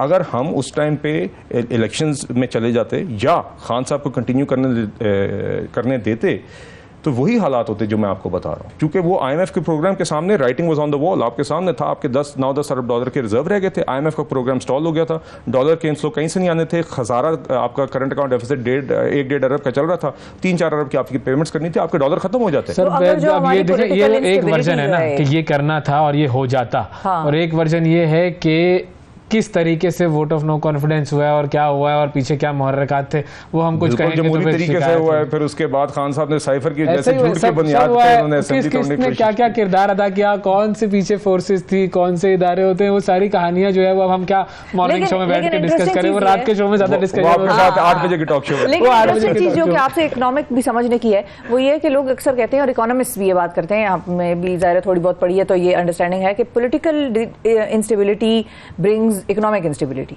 तो अगर ये पॉलिटिकल इंस्टेबिलिटी ना आती कि वोट ऑफ कॉन्फिडेंस आता, नो कॉन्फिडेंस आता और वो कंटिन्यू करते रहते, तो ये कुछ चीजें ऐसी हैं जो कि पॉलिटिकल इंस्टेबिलिटी की वजह से इकोनॉमिक्स हमारी खराब हुई है। वोट ऑफ नो कॉन्फिडेंस ना भी होता तो शौकत तरीन साहब ने IMF से मुआहदा तो तोड़ा था ना। शौकत तरीन साहब ने जो नवंबर 2021 में खान साहब के कहने पे जो वादा किया था पेट्रोलियम लेवी का, फिर IMF को एतमाद में लिए बगैर मार्च में मुआहदा तोड़ा था। जब IMF को वो खबर टीवी पे पता चले कि ना सिर्फ वो वादे नहीं पूरे करे जिनका वादा किया था, बल्कि उसके ऑपोजिट काम कर रहे हैं, और वो उनको खबर टीवी से पता चले और IMF वॉक अवे कर जाए, तो वो तो हुकूमत हो, केयर टेकर हो, आपकी हो, उनकी हो, वो तो एक हकीकत थी, वो तो एक रियासत पाकिस्तान से डील करते हैं। मैं ये पूछ रही हूँ, कोई ऐसी चीज है जो कि पॉलिटिकल इंस्टेबिलिटी की वजह से हो गई हमारे साथ, वो अवॉइड की जा सकती है? मैं आपसे ये कह रहा हूँ कि उस पॉइंट के बाद पॉलिटिकल आउटकम कुछ भी होती, आपकी वो सूरत हाल थी, और खान साहब की हुकूमत उस टाइम पे बिल्कुल एक ट्रस्ट डेफिसिट क्रिएट करने के बाद तो बिल्कुल ही इस पोजीशन में ना होती, खान साहब और शौकत तरीन साहब तो बिल्कुल ही इस पोजीशन में ना होते कि वो IMF के साथ री एंगेज फिर से करते, और आज खान साहब उन्हीं शौकत तरीन साहब को फिर से ऐलान कर रहे हैं कि मेरे फिर से वजीर खजाना ये होंगे। आप लोगों के साथ तो बचत हो गई। मुसद्दिक मलिक साहब ने जो ऐलान किया था कि हम 50 रुपए की सब्सिडी देंगे, 100 रुपए की सब्सिडी देंगे, फिर IMF ने आप लोगों को थोड़ा सा पकड़ा तो आपने कहा नहीं हम नहीं कर रहे, वो बचत हो गई आप लोगों के साथ, वरना खान साहब के रास्ते पर आप लोग भी जा रहे थे। नहीं देखिए, उन्होंने उनके कुछ सवालात हैं उस हवाले से, चूंकि हुकूमत का ये मौकफ है कि वो एक क्रॉस सब्सिडी स्कीम है जिसके अंदर जो अमीर तबकात हैं वो उनसे आप ज़्यादा रकम लेके गरीब तबकात को सब्सिडाइज पेट्रोल देंगे, तो उसमें उनके सवालात इस हद तक थे कि आपने उनके साथ यकीनन पूरा एक मैक्रो इकोनॉमिक फ्रेमवर्क एग्री किया होता है जिसके अंदर रेवेन्यूज एक्सपेंडिचर्स होते हैं, वो ये समझना चाह रहे थे कि क्या इससे उस फ्रेमवर्क पे फ़र्क पड़ेगा कि नहीं, और हमारी हुकूमत का ये मौक़िफ़ है कि उसका कोई फ़र्क इसलिए नहीं पड़ेगा क्योंकि लोगों से लेके लोगों को ही दे रहे हैं, हुकूमत के अखराजात ना बढ़े। नहीं, वो मेरी अंडरस्टैंडिंग है फाइनेंस मिनिस्ट्री से, वो उस पर जो उनके सवाल थे उनके जवाब उनको दे दिए गए हैं, और ये सवाल इसी तनाजुर में आया था जो हमारा 9th रिव्यू है जी, उसमें अब सिर्फ वाहिद सवाल हमारा ये एश्योर्ड फाइनेंसिंग का रह गया। अच्छा, मतलब वो स्कीम इंप्लीमेंट हो जाएगी अगर वो देखिए जो ऐलान किया हुआ, मुझे नहीं लगता, चलें हम मुसद्दिक मलिक साहब ने ऐलान किया हुआ तो उसकी टाइमलाइन भी उन्होंने दी हुई है।